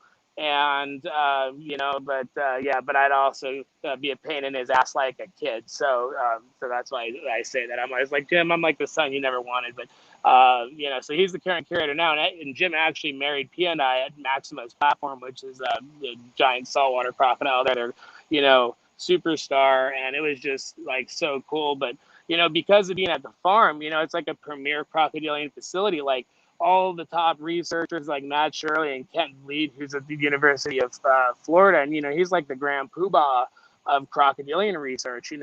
Author on so many papers, written books, like and these are people that we are friends with now.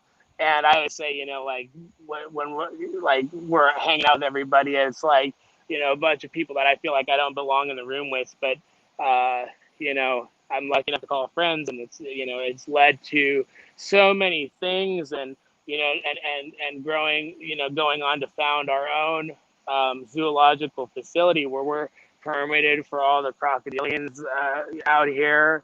And not only are we permitted, but I was blessed to get all of that training from the farm, where I can confidently say that we can grow our crocodilian collection, help zoos out, work on conservation initiatives with big crocodilians and stuff, and train the next generation of keepers and herpetologists and stuff, and know that there's no cowboy techniques here. This isn't backwoods stuff. This is professional AZA stuff that when I was learning crocodilians before the farm, I was an idiot, and I'd still be an idiot if I didn't go to the farm. So I felt like that really shaped me, and crocodilians have become something that we are really focusing heavy on, and growing now. We just started building outdoor enclosures for large animals, hence the 2 alligators that we just got from the nuisance trappers. And I just feel as we grow this, that it's going to grow the right way, and the animals are going to be well cared for. When we have to move 12-foot alligators, like, we're going to keep the animals as safe as we can, the people that we say as safe as they can. And if it wasn't for the farm and everybody there, Lauren Cashman, well, it's not Lauren Cashman anymore. It's Lauren Cashman Rooney. She's married to my good friend Blake, who also worked at the farm and now is a police officer there. But she worked her way up to assistant curator. We've been friends the last 10 years. And, Lauren has, taught me a lot too. We've taught each other a lot, because we have strong spots in different areas and stuff. So it's like, to get off on that long-winded tangent, because that's what I'm known for. Dialing back into wraps, and it's a hell of a segue. It's a hell of a segue, but it gives you kind of the idea of, like, how the AZA really affected me, and all this, just how non-elite, the alligator farm is a privately owned facility, but is AZA accredited. So it's still in the same, it's been in the same family since 1937. The Drisdale family owns the alligator farm. And like these, oh God, I just completely lost my train of thought there on the segue. But oh yeah, no, like, no, you're saying how RAPS is not just some BS organization. It's founded and started by legitimate professionals who come from legitimate backgrounds, and it's a collaborative effort between the science community and the herpetoculture community to better preserve and conserve these particular unique species. That's a great way to say it, Phil. That was a 15-second way to say that long-winded thing that turned into a story. But that's 100% true, because if if I didn't get into the farm helped, like, the farm gave me a chance. I was just some private sector kid that had a fascination for venomous reptiles and and crocodilians, but at that time, not like I do now. Like after being at the farm, I mean, the farm was just like, now it's just a part of me at this point. But like, my interest in the private sector was a professional one. Now, I mean, like, for anybody who knows my story, I'm just going to plug it really quick. I grew up in Las Vegas, where I couldn't have exotic venomous. If you wanted to pick up a hooker or go gamble or something, those things can be legal in Vegas. But if you're a person who loves venomous reptiles, that's not the place that you can keep natives, but you can't keep exotics. And I was, I had venomous reptiles in my first venomous snake. I was 11 years old, and it was a Panamint speckled rattlesnake. And they're now Panamint rattlesnakes. They're not in the Mitchellite group anymore, but at that time it was speckled rattlesnake. And went from natives to learning about king snake and fauna and meeting people and trading and all of that stuff. And it got a little out of hand. My first exotic venomous, I think I know it was white-lipped vipers. It was a pair of white-lipped vipers. It was like the best thing that I ever saw in my life. I couldn't even believe that I had these things. I think I was like 13 or 14 years old when I figured out a way how to, have those things shipped to me through not legal methods, right? I'm not going to get into it, but these were the days before Facebook or MySpace or anything. So like, it would be hard pressed to get away with it for too long there. But at that time, I don't think anybody cared. And, I know the whole thing with the Cobra escape, and the green mama bite and how bad that made everybody look and making the news and all of that. It's bad. I was that asshole in 2006, 2007. I was that asshole that everybody hated, like Al Kretz hated me, but now Al Kretz is cool with me because I stuck with it long enough. I learned my lesson. I moved to Florida, got my permits, got into the zoo, AZA zoo world. And, do you want to learn from the guy that's never made any mistakes, or do you want to, and learn from him? Or do you want to learn from the guy that like makes a mistake like every 10 minutes, but learns from it and starts making new mistakes and can explain why, doing dumb things is dumb and it can hurt people that are trying to not do dumb things. And, but at that time, I wasn't doing it for clout or anything. I really legitimately was interested in these animals, lived in Vegas as a kid, and, was able to acquire these snakes. And like, it ended up not working out. I was actually trying to get zoo jobs, putting out resumes and stuff, just because I wasn't planning to do it underground forever. I wanted to get out there and pursue something professional. And, I was kind of practicing on my own, right? But it was illegal, so it doesn't count. But it does, because I wouldn't take anything back because I learned a lot from it. I mean, it really sucked. It sucked. And how I got caught, somebody else got caught doing something they shouldn't have been doing. And because I was doing something I wasn't supposed to be doing, they got popped. U.S. Fish and Wildlife, because these were Lacey Act things, but they turned, they dropped them to misdemeanors, not felonies, but they could have been felonies. I was looking at $750,000 in fines, $250,000 per count. There's 3 counts, Lacey Act, and up to 5 years in prison per count. So you're looking at 15 years and $750,000 in fines if they got you with the maximum penalty of the Lacey Act. But I got the minimum, which was still a lovely $10,000 fine, 200 hours of community service, 6 months house arrest, and 5 years of not being able to have a venomous reptile in my private collection until I was off probation, unless I was employed working with them professionally. And that was the kick. And Fish and Wildlife put that in there. They said he can work with them if he does it professionally. So they kind of and Fish and Wildlife, they were pretty cool to me. I know a lot of people like, fuck Fish and Wildlife, but like I broke a law. I broke a law. I wasn't a criminal, but I broke a law. And these guys have their jobs, and they have to, a lot of these laws are put there because people were assholes and did things that were wrong, and it had become a problem. And some of the stuff is added, and it's unjustified. Now it's getting out of control with all the bans and stuff everywhere. And reptile keepers, I think as a whole, are much, much, much more professional now than they've ever been before. And all the stuff that's happened, that all these established invasive species that are in Florida happened a long time ago, and where people were more assholes than they are today. But that's kind of hard to say because there's a lot of assholes today too. It's like you see USARK, you see everybody, your podcast, all these other podcasts, like the people that are really into this, they're really into this, and they don't want their animals out. And they're not releasing stuff. They're not the problem. And we constantly have to prove our worth to the public, just like I did. I was the asshole that made the review journal. If people are bored and want to Google my name, you'll find some professional things about me, and you'll find some not so professional things. You'll still find my review journal article from back then on the 21-year-old man, charged with the effort to sell deadly reptiles, and blowing it all up, sounding a lot scarier than it is. And then you'll see, professional senior keeper at St. Augustine Alligator Farm, because those guys gave me a chance to even know. Like, I would, you want to talk about embarrassing and humbling and character building.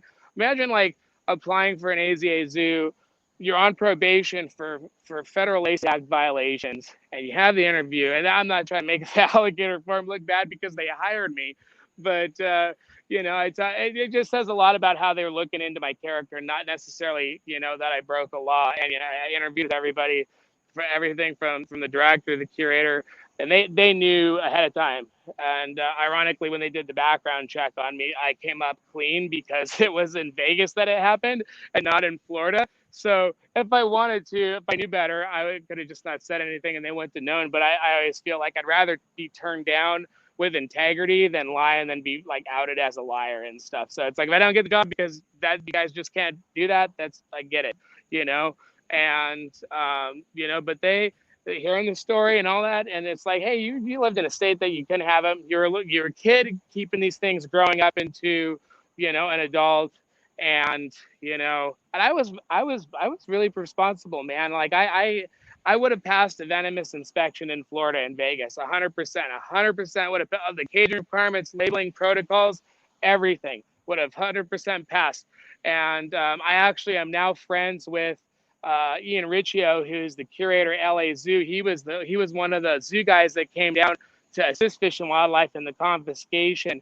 I wasn't there. I got the phone call from my parents saying that Fish and Wildlife had raided the house. Imagine getting that phone call at your friends after spending the night. Like, not good. It was a bad few years, but I hadn't lost sight of why I was into these animals. I was into these animals because I love these animals. It wasn't for the attention that they brought me, and they brought me negative attention at first, and I had to continuously prove that I was in it for these animals and not for attention or not whatever. And I fought on getting into social media until we branched off to do our own thing, where I was told that it would be a good thing for for me. And I think it's taken a few years off my life since I've gone on social media, but it's like it sucked, man. And it's a part of my past, and I have to constantly bring it up because I feel like we're doing a lot of good stuff. But because that article is still up there, somebody's going to look up online and they're going to say, hey, look, this guy that's opening this conservation facility, he's just he was a piece of shit, blah blah blah. Yeah, and it's like, yeah, I mean, I screwed up, but every day I try to be better, and now I've permitted for some of the hardest stuff to get permitted for, because I put in the legitimate work, and I was lucky and given some chances by all the awesome people at the farm, Kevin, Jim, but Kevin, Torgoso, who's at the Bronx Zoo now, and this is still an amazing friend. And we actually just sent the Bronx Zoo some Bothrechus for yellow blotch palm vipers that we captive bred here, like legitimate captive bred animals. And you've seen the video, Justin. We have the video of her giving birth, not giving birth, but us finding it, that she gave birth, and collecting the babies and setting them up. And those are Mexican and Guatemalan cloud forest species, and one of the animals that we have some serious interest in the Bronx Zoo is working with the group too. So we just sent 5 out to the Bronx Zoo, and so going from being a quote unquote piece of shit, illegally keeping venomous animals privately in Vegas, which gave me my experience to get in the zoo field. I mean, like, but a lot of the times zoos don't want to hire somebody with their own experience because they come with their own bad habits, and it's easier to work with a clean slate.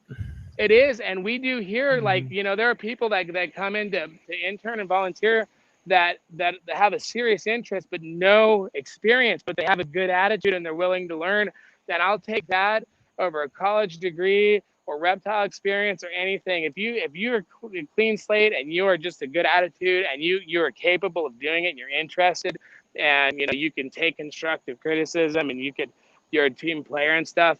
I don't care if you have a formal piece of paper and got yourself, $100,000-$200,000 in debt, that if you don't have any debt and you don't have a degree, but you're smart and you're good and you're a good person, I'm going to look at that. And that's what the alligator farm looked at with me, or at least the reptile department and the director is that, he doesn't have, I didn't have a lot going for me, you guys, like I didn't have a degree, I didn't, I had Lacey Act violations.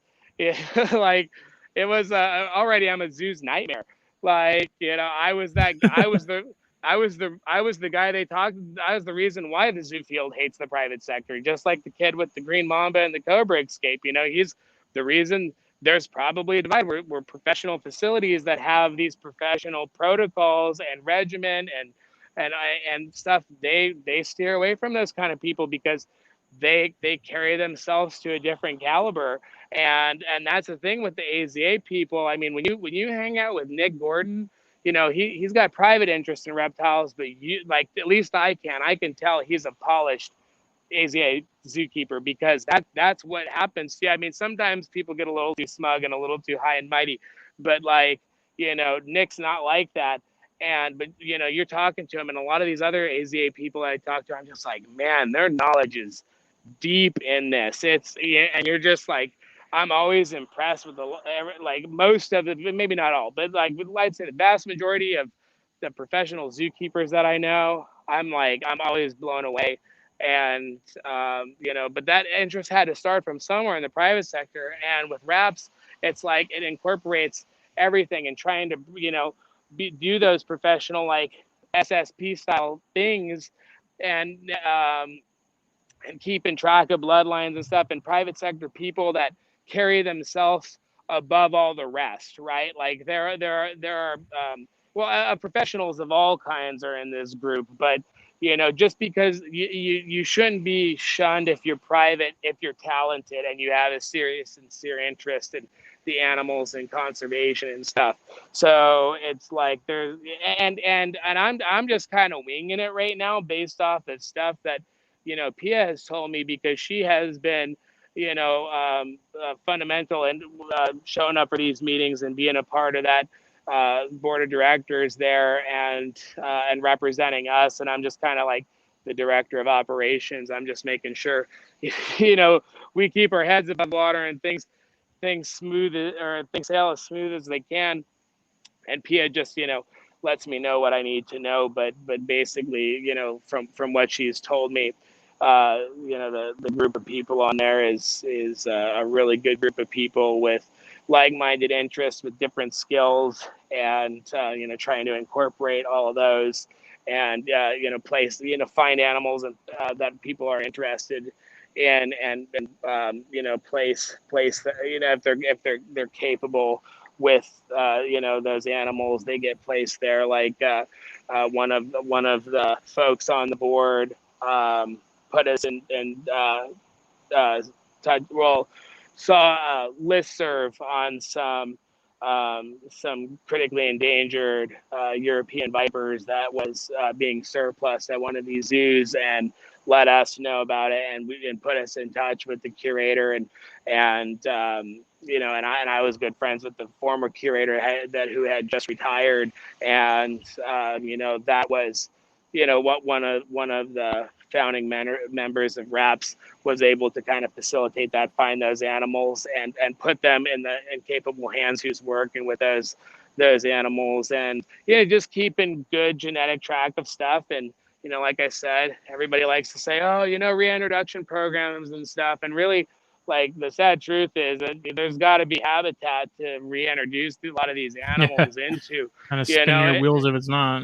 It's really not, because we could all breed stuff, right? Like different people have different skill sets, different interests. They're more, in tune with certain species, and we could breed this stuff, but like after that, can we put, it's like Panamanian golden frogs. It's like, zoos have a good genetic record of all the different Panama golden frogs in captivity in zoos, and different bloodlines where they could populate the wild. But like the chytrid fungus problem, it's like, well, you're going to just release those animals, to die again. So Right. you got to kind of figure out the chytrid fungus thing first before you can release the frogs. But like, kind of the point of RAPS and the point of like SSP and stuff like that in professional zoos is to keep those animals around, like, like how Dave and Tracy Barker talk about in The Invisible Ark, that there are so many, like, collectively we could do so much more together if zoos worked with professional private people, and really kept track of things and did it in a more professional, documented way. Because we all know, as reptile keepers, private reptile keepers, I know because I'm there, right? Like, I've been there. Yeah. We're all people. It's like you get in the rhythm of the room, and it's just your stuff, it's your collection. So you're really not. You might know this animal is unrelated to this or that, but is it really? Has blood work been done on it? Like, are you really keeping track? Are you doing anything? Are you keeping in contact with other people who are doing it? Or like, once like you die, whatever, your collection just goes, somewhere and gets pieced out and whatever. So it's like, it's important for the ones that are working with animals that really need special attention, for those people to kind of communicate with each other and stuff. And, just like us with breeding the ARFR, like, those animals that we sent to the zoo are now, they're like, we're very comfortable. Like, we love the fact that we sent those 5 animals to a top of the line AZA facility. Like, that's, those animals are just going to be flipped on king snake tomorrow, and they're going to be taking, they're going to someone that's going to be able to care for the animal for the lifetime of the animal, and they're doing good stuff with it. And like, and we're that kind of bridge between here at our facility. We're kind of that bridge between the private sector and zoos, because I have such a deep-rooted thing with being, growing from the private sector and then getting into the zoo field and still being like very, very active in both communities, both private and zoo. And, just like Nick, he's professional zoo, but he's very active in the private sector because of other animals he's interested in, which has led Nick to branch off to doing more for conservation outside of what he's doing in the zoo world, because he's just that go-getter kind of a person that wants to do more, has the ability to do more. And I think that there's a lot of that. So I think RAPS is also, trying to kind of bring more of that together and stuff too. So based off of everything that I've heard, like I said, I've been in the field a lot. So this is kind of just, I'm kind of phone fed this, but so far so good. Everybody's awesome. Sorry if I butchered everything. No, but I was actually gonna ask, because so many of us have our own way, excuse me, our own way of keeping lineage for line breeding or crossbreeding or whatever it is. Is there a way or a place that normal Joe Schmo like myself can find how, say, the AZA would want the lineage to be written down or logged or archived? Is there like I don't want to say a template, but like, are they looking for one specific style that's uniform amongst, both, private and the science community? That is such a loaded question, Phil. Fair enough. Fair enough. That is such a loaded question, because currently there is the AZA does have a system that they use, and it's called ZIMS, and it stands for the Zoological Information Management System. And that's how, like, when I was at the farm, Pia can do it because she's also at Disney, and that's an AZA facility, so you can go on ZIMS and you can type in a certain species or whatever, and it will show what zoos that are AZA or that are on ZIMS. I think there maybe are non-AZA facilities that are on ZIMS as well, but don't quote me on that. But like, Okay. but they, like, if I typed in like, Orinoco crocodiles and Zims. It would show me what facilities have Orinoco crocodiles, and and the numbers that they have, and which bloodlines of those. And they'll have their ID numbers and stuff, and like it's all cataloged. So like other AZA facilities could, if they need a certain animal, they could look on there and they know, hey, LA Zoo might have this animal. And reach out to Ian Riccio, and who I'll get roundabout on Ian too, who is now a good friend and was also there to seize my collection in 2006 or 7 or whatever it is. But we're friends now. Yeah, so yeah, it's good. Yeah, no, I will just talk about it now because we're here. But like, we were my friend Danielle Leopold, who's now Danielle Reagan. She was a keeper with me at the alligator farm, and she's now in management up at Maryland Zoo, and is still a really good friend. Ironically, her family lives just like on the property, not too far down the road from us. So when she comes visit her family, she comes visit us. But she was at the farm then, and we were going to pick up Ian Riccio. Because they were coming down to pick up a couple of false gharials from us, so the Temistoma shillagli or shillagli, however you want to say it. And we were driving back to the alligator farm, and I told Danielle previously, I'm like, I think Ian was there when I got busted, and I think he was one of the guys that was helping Fish and Wildlife with the confiscation. And so she was kind of like being the wingman to lead to this conversation for Ian to basically say that he was there to raid my collection. And so and it wasn't really tactful either. It was like, so have you ever gone on any good raids, or anything? And he was nice, like, smooth, yeah, real smooth. yeah, it was super smooth. And he was like, he was thinking about it. He was like, man, there's one time this kid in Vegas, he had like an insane venomous collection, and I'm not just saying that, but like he said, it was very, it was really professional, and everything was well labeled and everything. And he was like, but yeah, everything healthy. I did my best to place all the animals and stuff, because they told me they were all euthanized. But I, when I go, because they do that to make you learn your lesson, and also not hunt down the zoo that has your animals, and then you're gonna that obviously they want to keep that secret. So that's what I was told. All my stuff was euthanized. Once I met Ian, I learned that a lot of it was not. I don't know if anything was, but he said that he did it, and maybe some stuff went to their zoo or whatever. Because I had a collection then that zoos were. I promise you, any of the zoos that got the animals that I had, they did not like me, right? Like they were probably like, that guy's awesome, because they got a lot of cool stuff that was really healthy. Like, I don't think any one of them was mad at me there. I think probably the private people were the most mad, because I'm the one setting the bad example for the private world, and the zoo people are just like, yeah, another private asshole, but so Ian was like, yeah, it was a nice collection, all this stuff. And he's like, but I never, found out what happened to that kid. And I was like, oh, we're actually driving. We were going to Kevin's, who was the curator at the time. And we were going to, throw back a few or whatever. And that's what I said. Oh, we're going to go back to Kevin's, throw back a few, whatever. And he was like, no shit, that was you. And I mean, like, he was like, listen, man, no hard, because he was just there doing a job. Fish and Wildlife, hey, this asshole broke the law. We need a zoo professional come in, identify these animals, and take them, right? Like, and I could have hated him, right? I did not hate him. He was doing his job, and we're at like, and now when we see each other at the TAG meetings, which is the Taxon Advisory Group meetings, or Taxonomy Advisory Group meetings, it's meetings that are held every year for zoological facilities and stuff. And I never stopped going to them when I stopped being paid to be at a zoological facility, and now I'm starting to grow one. So I just have kept those relationships the whole time. So I see Ian all the time, and now we're really cool. And I've grown up a lot since then. But it's kind of a fun story. And here's another fun one for everyone. Ian runs into me in the hallway at the hotel that we were staying at in Miami for the Miami tags years back. And he's just drunk, and he's like, grabs my shoulder. He's like, I'm going to come and confiscate your underwear tonight.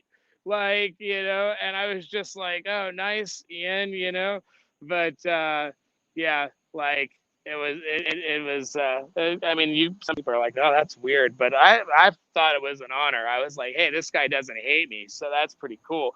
Yeah, And you build a relationship, and it's paying off in multiple different ways. yeah, Despite how it was started, it's blossomed into something good.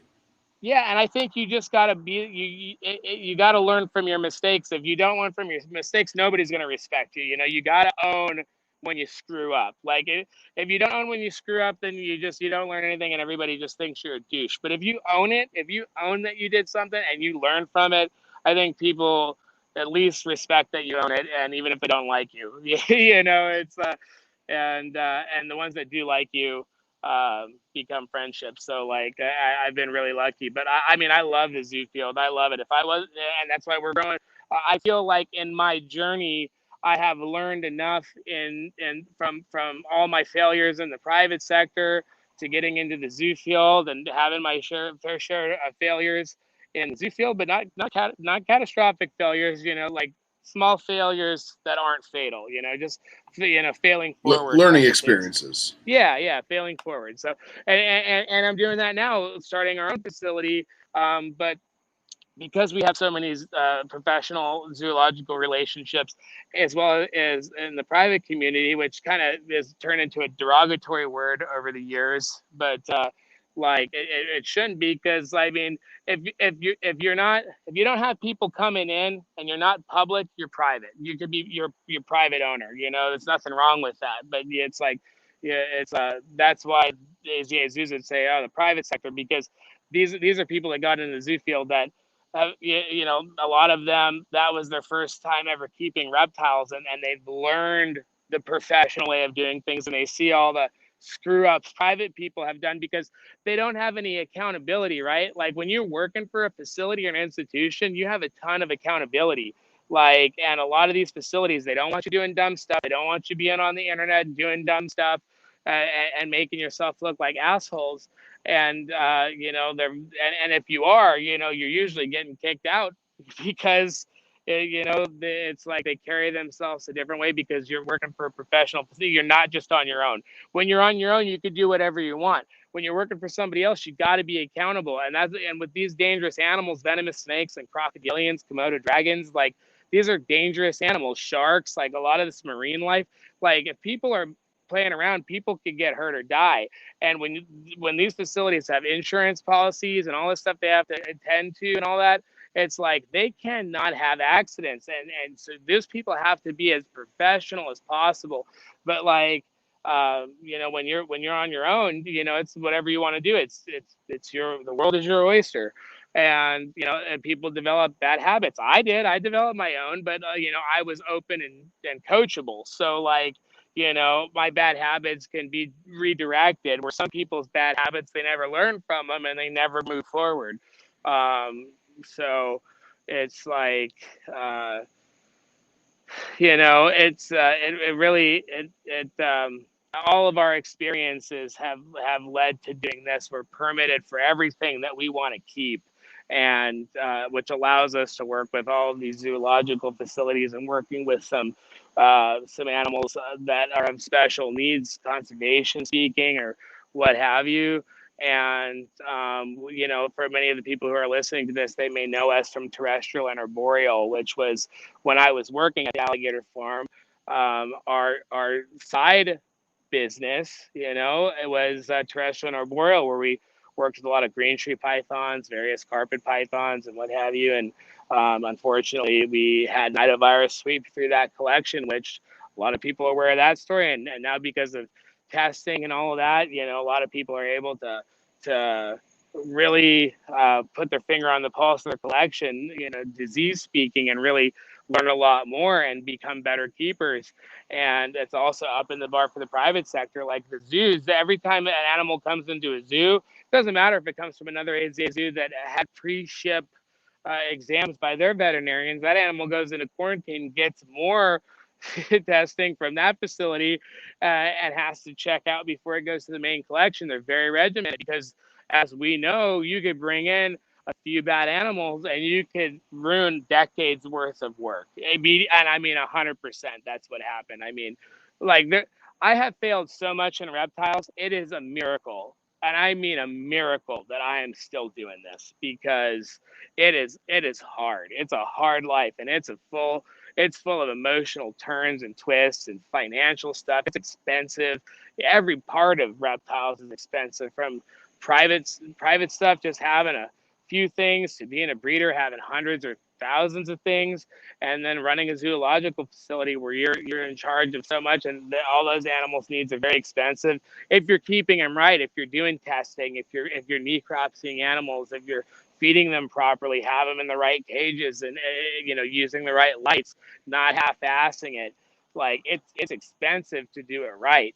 And it sucks. And there's a lot, I mean, I got to constantly remind myself all the time, why I love these animals in this field, because some of the people really suck in this field, and some of the people are really awesome in this field. And, like, just when I think everybody sucks, I get to meet somebody awesome that rejuvenates me to keep going, or getting involved in stuff that's better for everybody as a whole, but it's tough. It's a tough way to make a living. I mean, like, if you're a zookeeper, you're probably sacrificing good pay somewhere else. It's not to say some of these zookeepers don't make some money, but they're sacrificing to do what they do.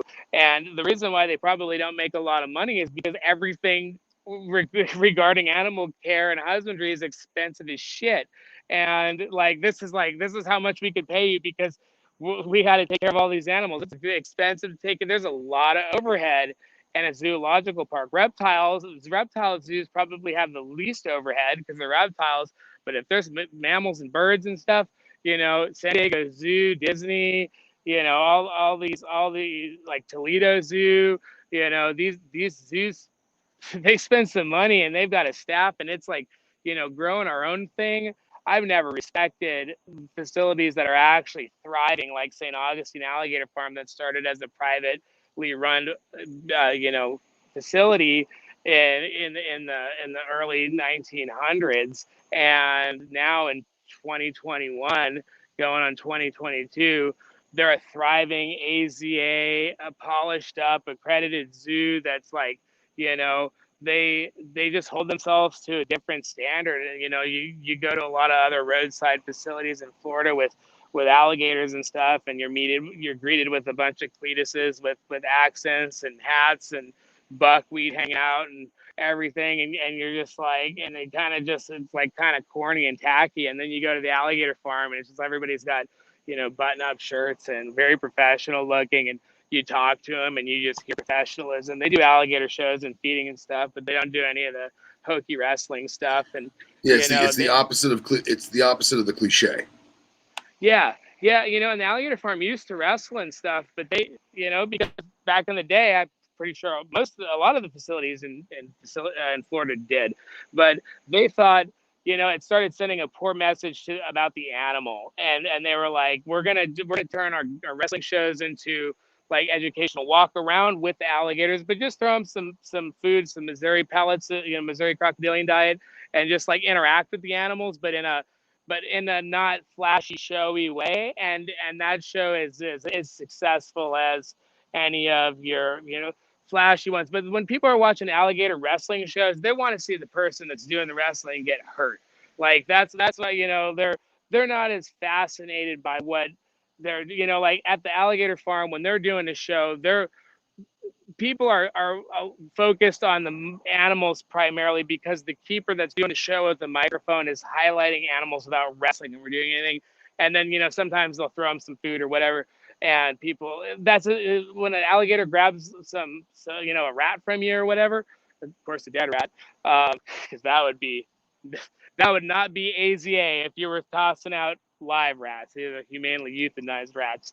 But somebody sees that and they're just as amazed, and they're like, they see that how controlled it is, and it's almost a boring show because it's like, you're not doing anything reckless. But so many people, when I would do those shows and get out, you'd have so many people come over and ask all these inquisitive questions. There were some stupid ones in there too, but they'd ask these questions where you were just like engaged with them, and it was a lot more enjoyable and it sent a better message about the animals.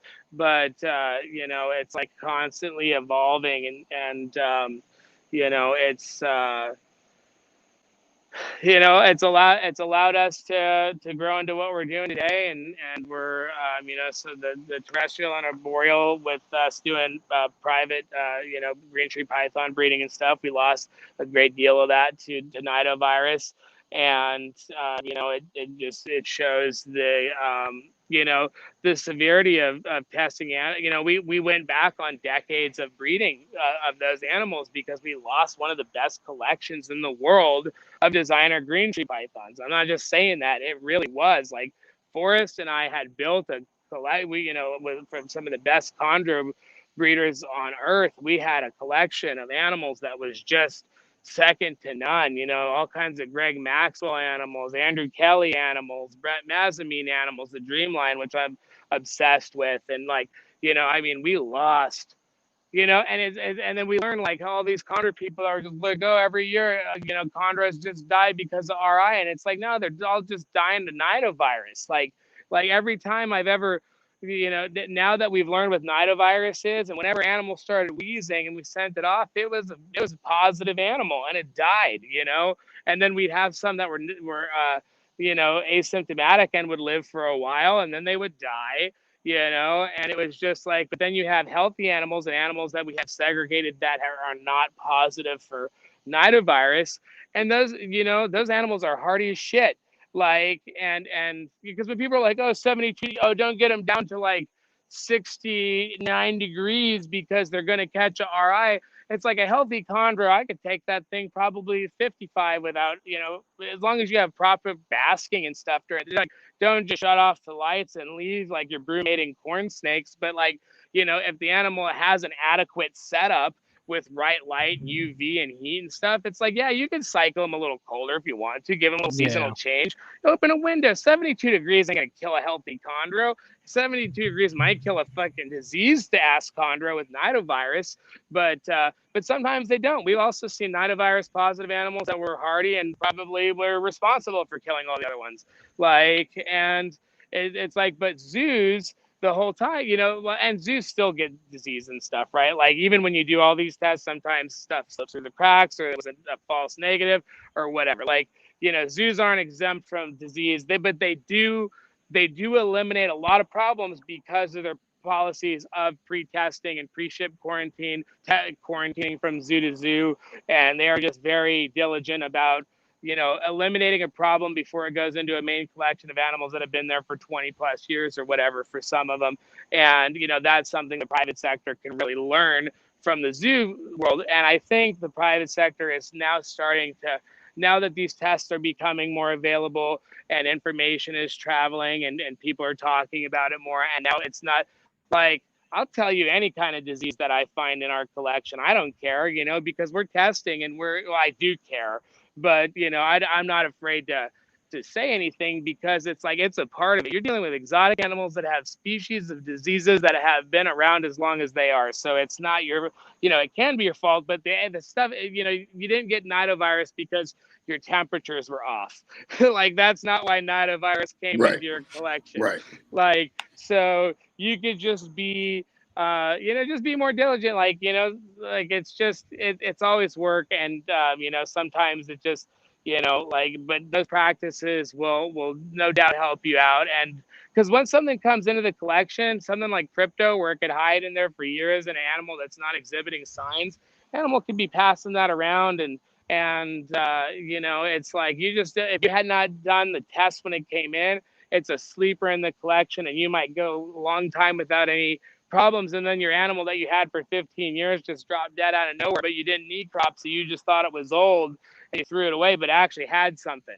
You know, maybe you would have learned something from necropsying it. So we always suggest, you know, if you have a collection of any size and you're more than just you know, a pet owner having a snake, you know, where a lot of those guys probably don't know, but if you are seriously involved in it, whether you're a breeder, a zoo person, whatever, like, you know, it will benefit you and other people to jump on board with making sure your animals are healthy and you're passing on healthy animals, and eliminating not healthy animals, if they have something that's just, they can't, unless you have isolated areas where you can let that animal live out its life if it's asymptomatic away from everything else, or you just say, I'm okay with that. That person has to decide, but it's a pretty serious thing. But from going from that the terrestrial and arboreal, because of that, and we have a decently sized venomous collection. And while I was working at the zoo, we were permitted for these animals, and we were generating income by breeding.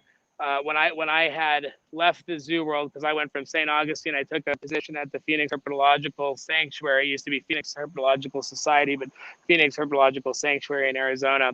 I resigned after that from my position there after about a year, and Pia and I moved back to Florida, and Pia got a job at Disney. And that's when we got the green tree python collection from a friend, bought a big green tree python collection, and moved it here from where they were, and all these chondros and carpets and everything, because we just moved back from Arizona, and everything was in the same room. The new chondro collection came in, and our carpet pythons and green trees that we had for years previous were all in the same room for a little bit. And we just started dropping, everything started dropping. All the Morelia just started dropping like flies. And, our venomous stuff, we finally learned after necropsying everything what it was, nitovirus, and kind of starting putting two to two together, seeing all these chondros dying of respiratory disease, and just like standard RI symptoms everybody says, and then the snakes just die. And we're necropsying every single one and sending all the tests to the appropriate labs. And finally we figure out this is what we're working with.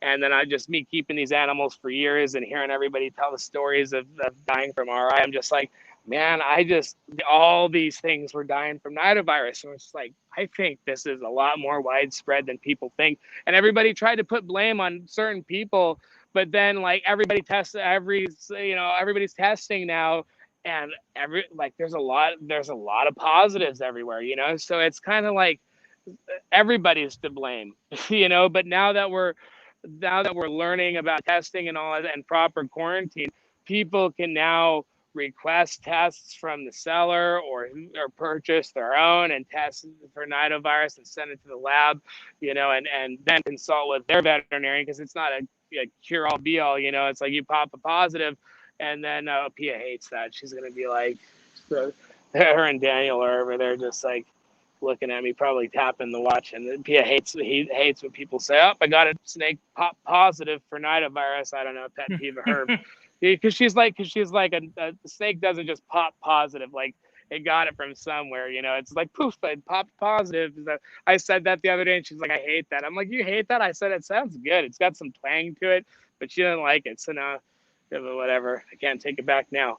But people can test, and it makes everybody have some accountability, and now it becomes the normal. It's like I said in past interviews, like I won't buy a chondro unless it tests negative, or to have an upfront conversation with the seller, because a lot of time I don't want people handling the snakes like I know I'm going to handle them correctly, because I'm really smooth with grabbing green trees behind the head and not being too hard, and holding them the right way, and stretching out their body so they're not winding up, and letting Pia pop open the mouth and swab the choana, which is the upper, not the cloaca, that's the lower end.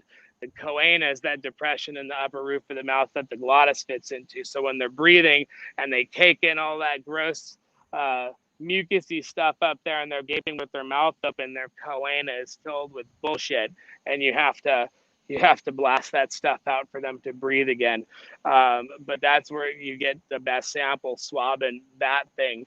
And so I just feel very comfortable with, because I'm gonna get them, and I'm gonna I'm not jumpy with hooks and stuff trying to do a green tree, because with venomous stuff, it's like I know I can't make mistakes. With a green tree python, I'm going to get in there and I'm going to kind of tai chi it a little bit until I get the right position where I can just smoothly grab. I don't just slam them and pin them.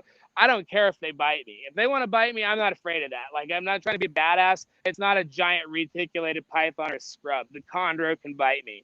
Like, I will not do it with an emerald. The big emerald is a different story, but I'll take a bite from a chondro, and I might rethink about it if it's a really big chondro, but I got a pretty decent track record of not getting bit by chondros doing that. And I know I'm not going to hurt them in the grab, because I would be afraid if somebody else that doesn't, maybe they're not as smooth with a restraint, because P and I, unfortunately got really good at doing this, so we work very well as a team, and we don't even have to say anything to each other. When I grab the snake, flip it over, she does the swabbing and everything and just put it away, and it's just very smooth. And, if the chondro wants to bite me, I probably earned that. So, but it doesn't happen pretty often. But like, if I was going to get something from somebody else, I would definitely, I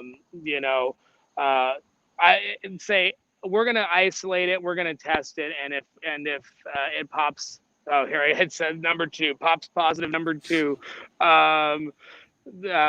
then we have that discussion, knowing, like, maybe we sent video or something saying this animal is completely isolated from everything else.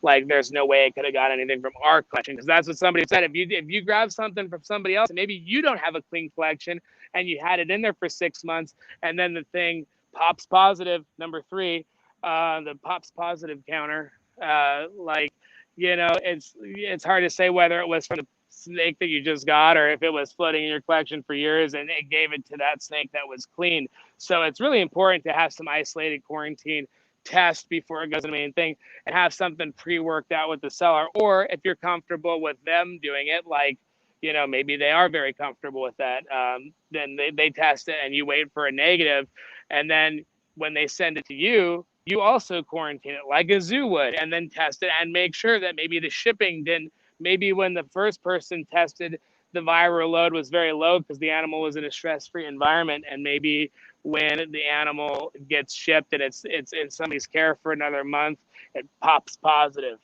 You have that. So that's one of those things. But from moving on from that, coming back here and then having all the chondros die, the venomous, we tested the venomous too. We started with our boreal venomous because I felt like they were similar to a chondro. So like, let's test those, like the venomous version of a chondro. And we never got any positives, but there have been nidovirus positive venomous snakes. Bronx Zoo got a confiscation from New York with that was the well-known confiscation. So I'm not saying anything I'm not supposed to, or that the whole world doesn't know. But those animals, they went from that person's collection, and a pretty nice venomous collection too. I feel for the person because I was there once.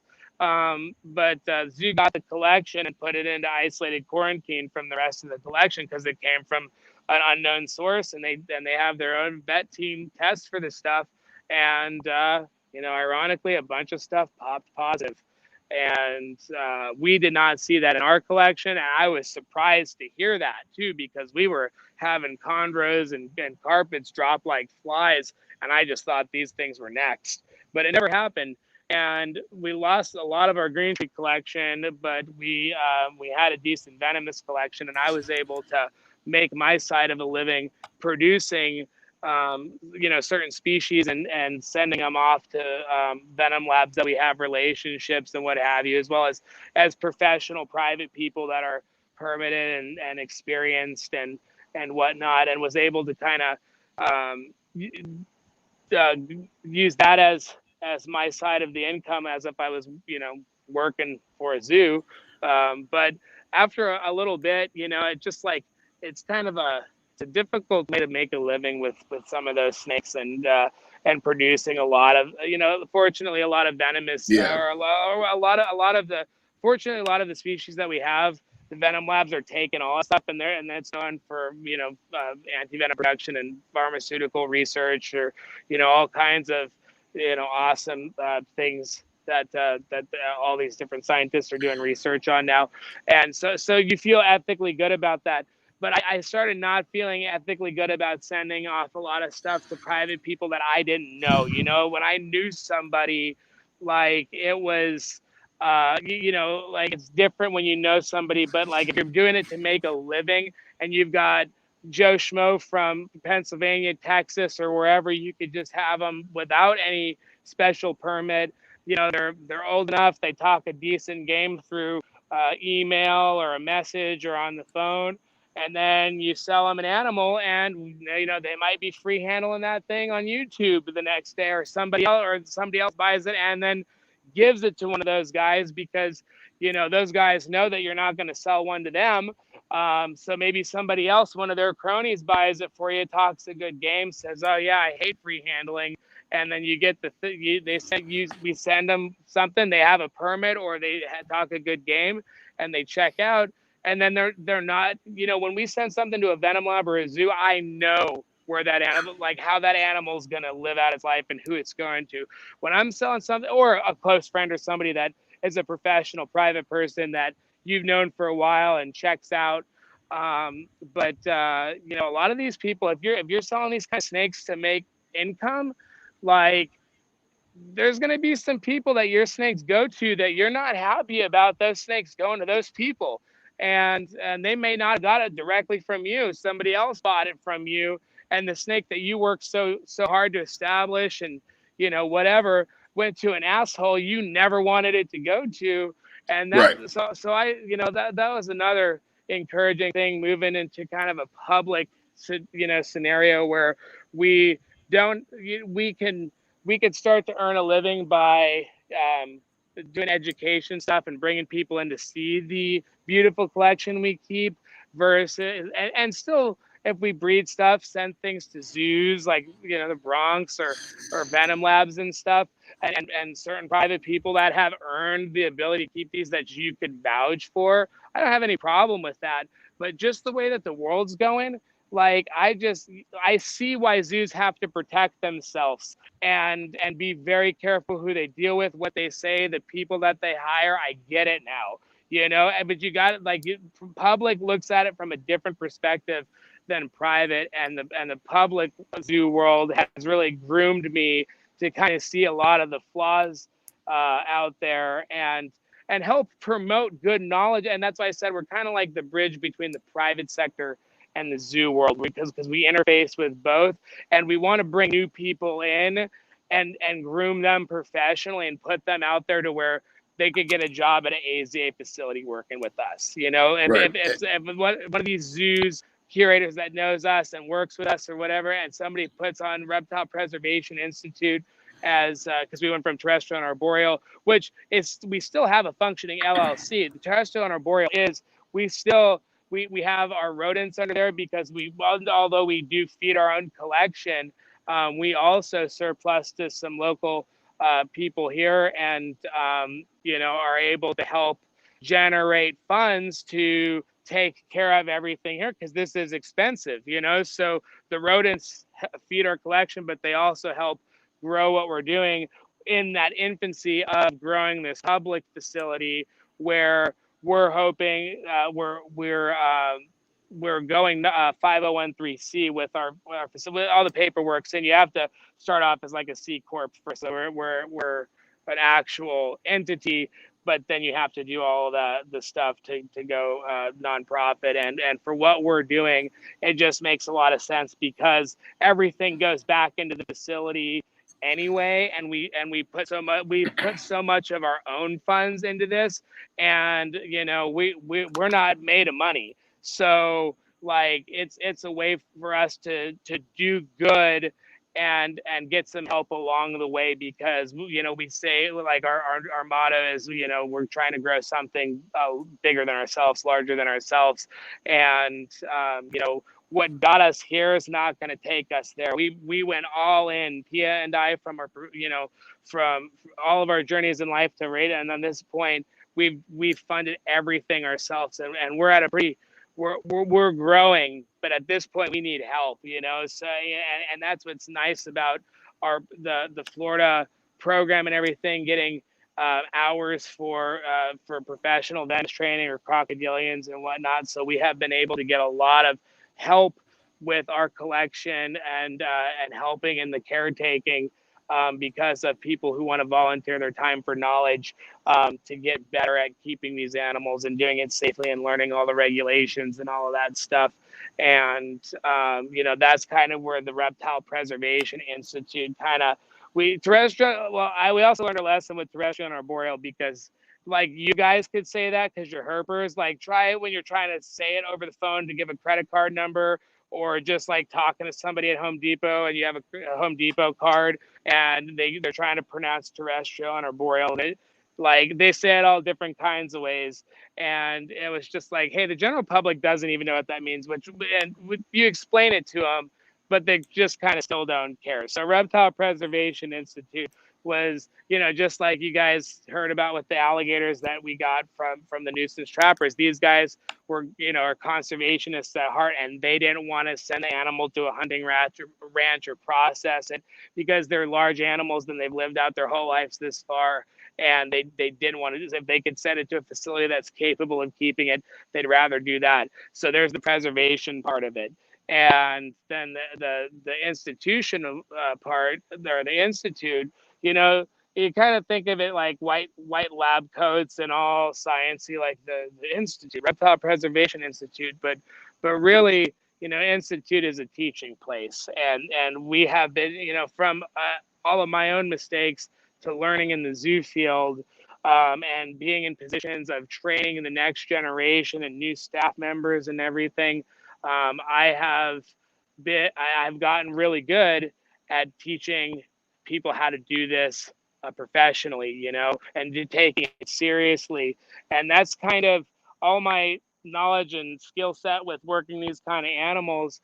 Like, I didn't want it to die with me. I've learned a lot of stuff along the way, like a lot of good beneficial techniques that from being in the zoo field and coming from the private sector that a lot of private people will never get to see unless they work in an AZA zoo. So by having this permit structure where people have to come in to get a good education, to be able to get licensed, and if they're really serious about this, they learn more than just to handle venomous snakes or crocodilians. They're getting educated on laws and containment and caging and all of this other stuff, and just life practices, and just hear from all of our mistakes and our trials, our errors, our failures and successes, and just rinse and repeat. And it's like we feel we have been a part of people working with us and going and getting jobs in professional AZA facilities and other facilities, and these zoos respect us because they know that we practice professional keeping and safe handling techniques. The zoos know that we're not cowboys. We present ourselves as professional as we can, on social media and stuff. And we like to say we're professionally unprofessional because, when it comes to reptiles and safety and everything, I'm top-notch professional. When it comes to just casual conversation and whatnot, I've been known to place the well calibrated F-bomb there, or, Right. and whatnot. So I'm not always, or the I can't even think right now. It's getting late, but it's like we take what we do really seriously, but we don't. Uh-oh. I'll bet Lost his him. phone died. I bet you his phone died. Well, Scott asked a question when we were talking about Florida stuff, asking if all hydropids are illegal because sea snakes are illegal. So there was always a rumor that sea snakes and sea crates were illegal in Florida. It actually wasn't until this past April of 2021 they actually made sea snakes and sea crates illegal in Florida. So depending on how you want to look at taxonomy, they don't include genuses. They just say sea snakes and sea crates. So it's basically up to interpretation on their end. It's very gray area, but it's officially illegal in Florida. So, but again, all Australasian elapids are not illegal, just see stuff for obvious reasons. So, and I believe that they're just a pain in the ass to keep. Oh, 100%. And it's not even them in terms of their handling or them per se as a species. It's the husbandry, the maintenance, tank size, water purity, all that stuff, saline levels. But I do remember from the NITO talks that we had at the last Southeast Carpet Fest, I'm 99% sure it was Bitis, the genus Bitis had tested positive for nitovirus or serpentovirus of some sort. I believe it was Nazicornis and Rhinoceros. So I believe those two had tested positive. But I'm pretty sure we have that on the THP YouTube channel, right? Yes. Yeah, that whole lecture is on. Well, we also did an episode with Tillis and Dr. Osibov to talk specifically about it. So. Right. Yeah. Well, I mean, as much as I'd love to bring him back, we're at 225 now. So yes. It is the witching hour, kids. What are you holding there, Justin? My adult male bears.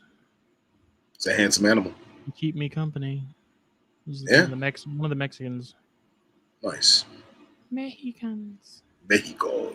He's super chill, man. He's awesome. I wish the female was like this. He just kind of putts around. Yep. She just runs. That'll happen. I don't know if you can really appreciate the metal-ishness. You can't go there, dude. Stop. He's like getting all caught up in my freaking headphone cord and all that other crap. Nice. This thing won't focus. I don't know, but it's there. You can see the hues. So, well, on that note, thank you to all who partook in this impromptu live episode of the Herpetoculture Podcast. Justin, is there anything you want to throw in there?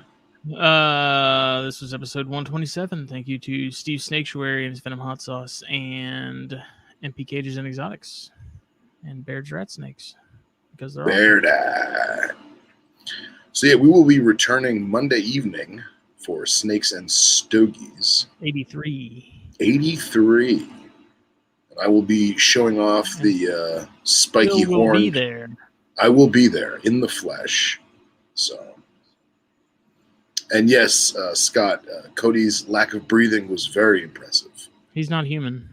He's extraterrestrial. And we'll see everybody at Daytona too. That's coming up. So. Very soon. Check out RPI on Facebook. They have a Patreon too with some cool, like, sort of behind the scenes videos of stuff they're doing. I think it's only a couple bucks. I think I do like the $5 tier if I'm not mistaken. And it's pretty cool to see all the stuff they're working on and sort of the process behind some of it. And yeah, it's awesome. It's far more than just snakes and racks. So correct. Yeah. And did we get a date for the Raps show, or are we just going to assume it's going to be the next couple weeks? No, providing schedules get aligned. We haven't yet. Okay. Just trying to figure out who's going to be on it and when. This is pretty much where we're at with that. So. All right, cool. Very cool. Focus. That's because you showed that beautiful snake. That's all it wants to see now. So, all right, guys and gals, thanks for watching, and we'll catch you on the flip side. Bye. There you go.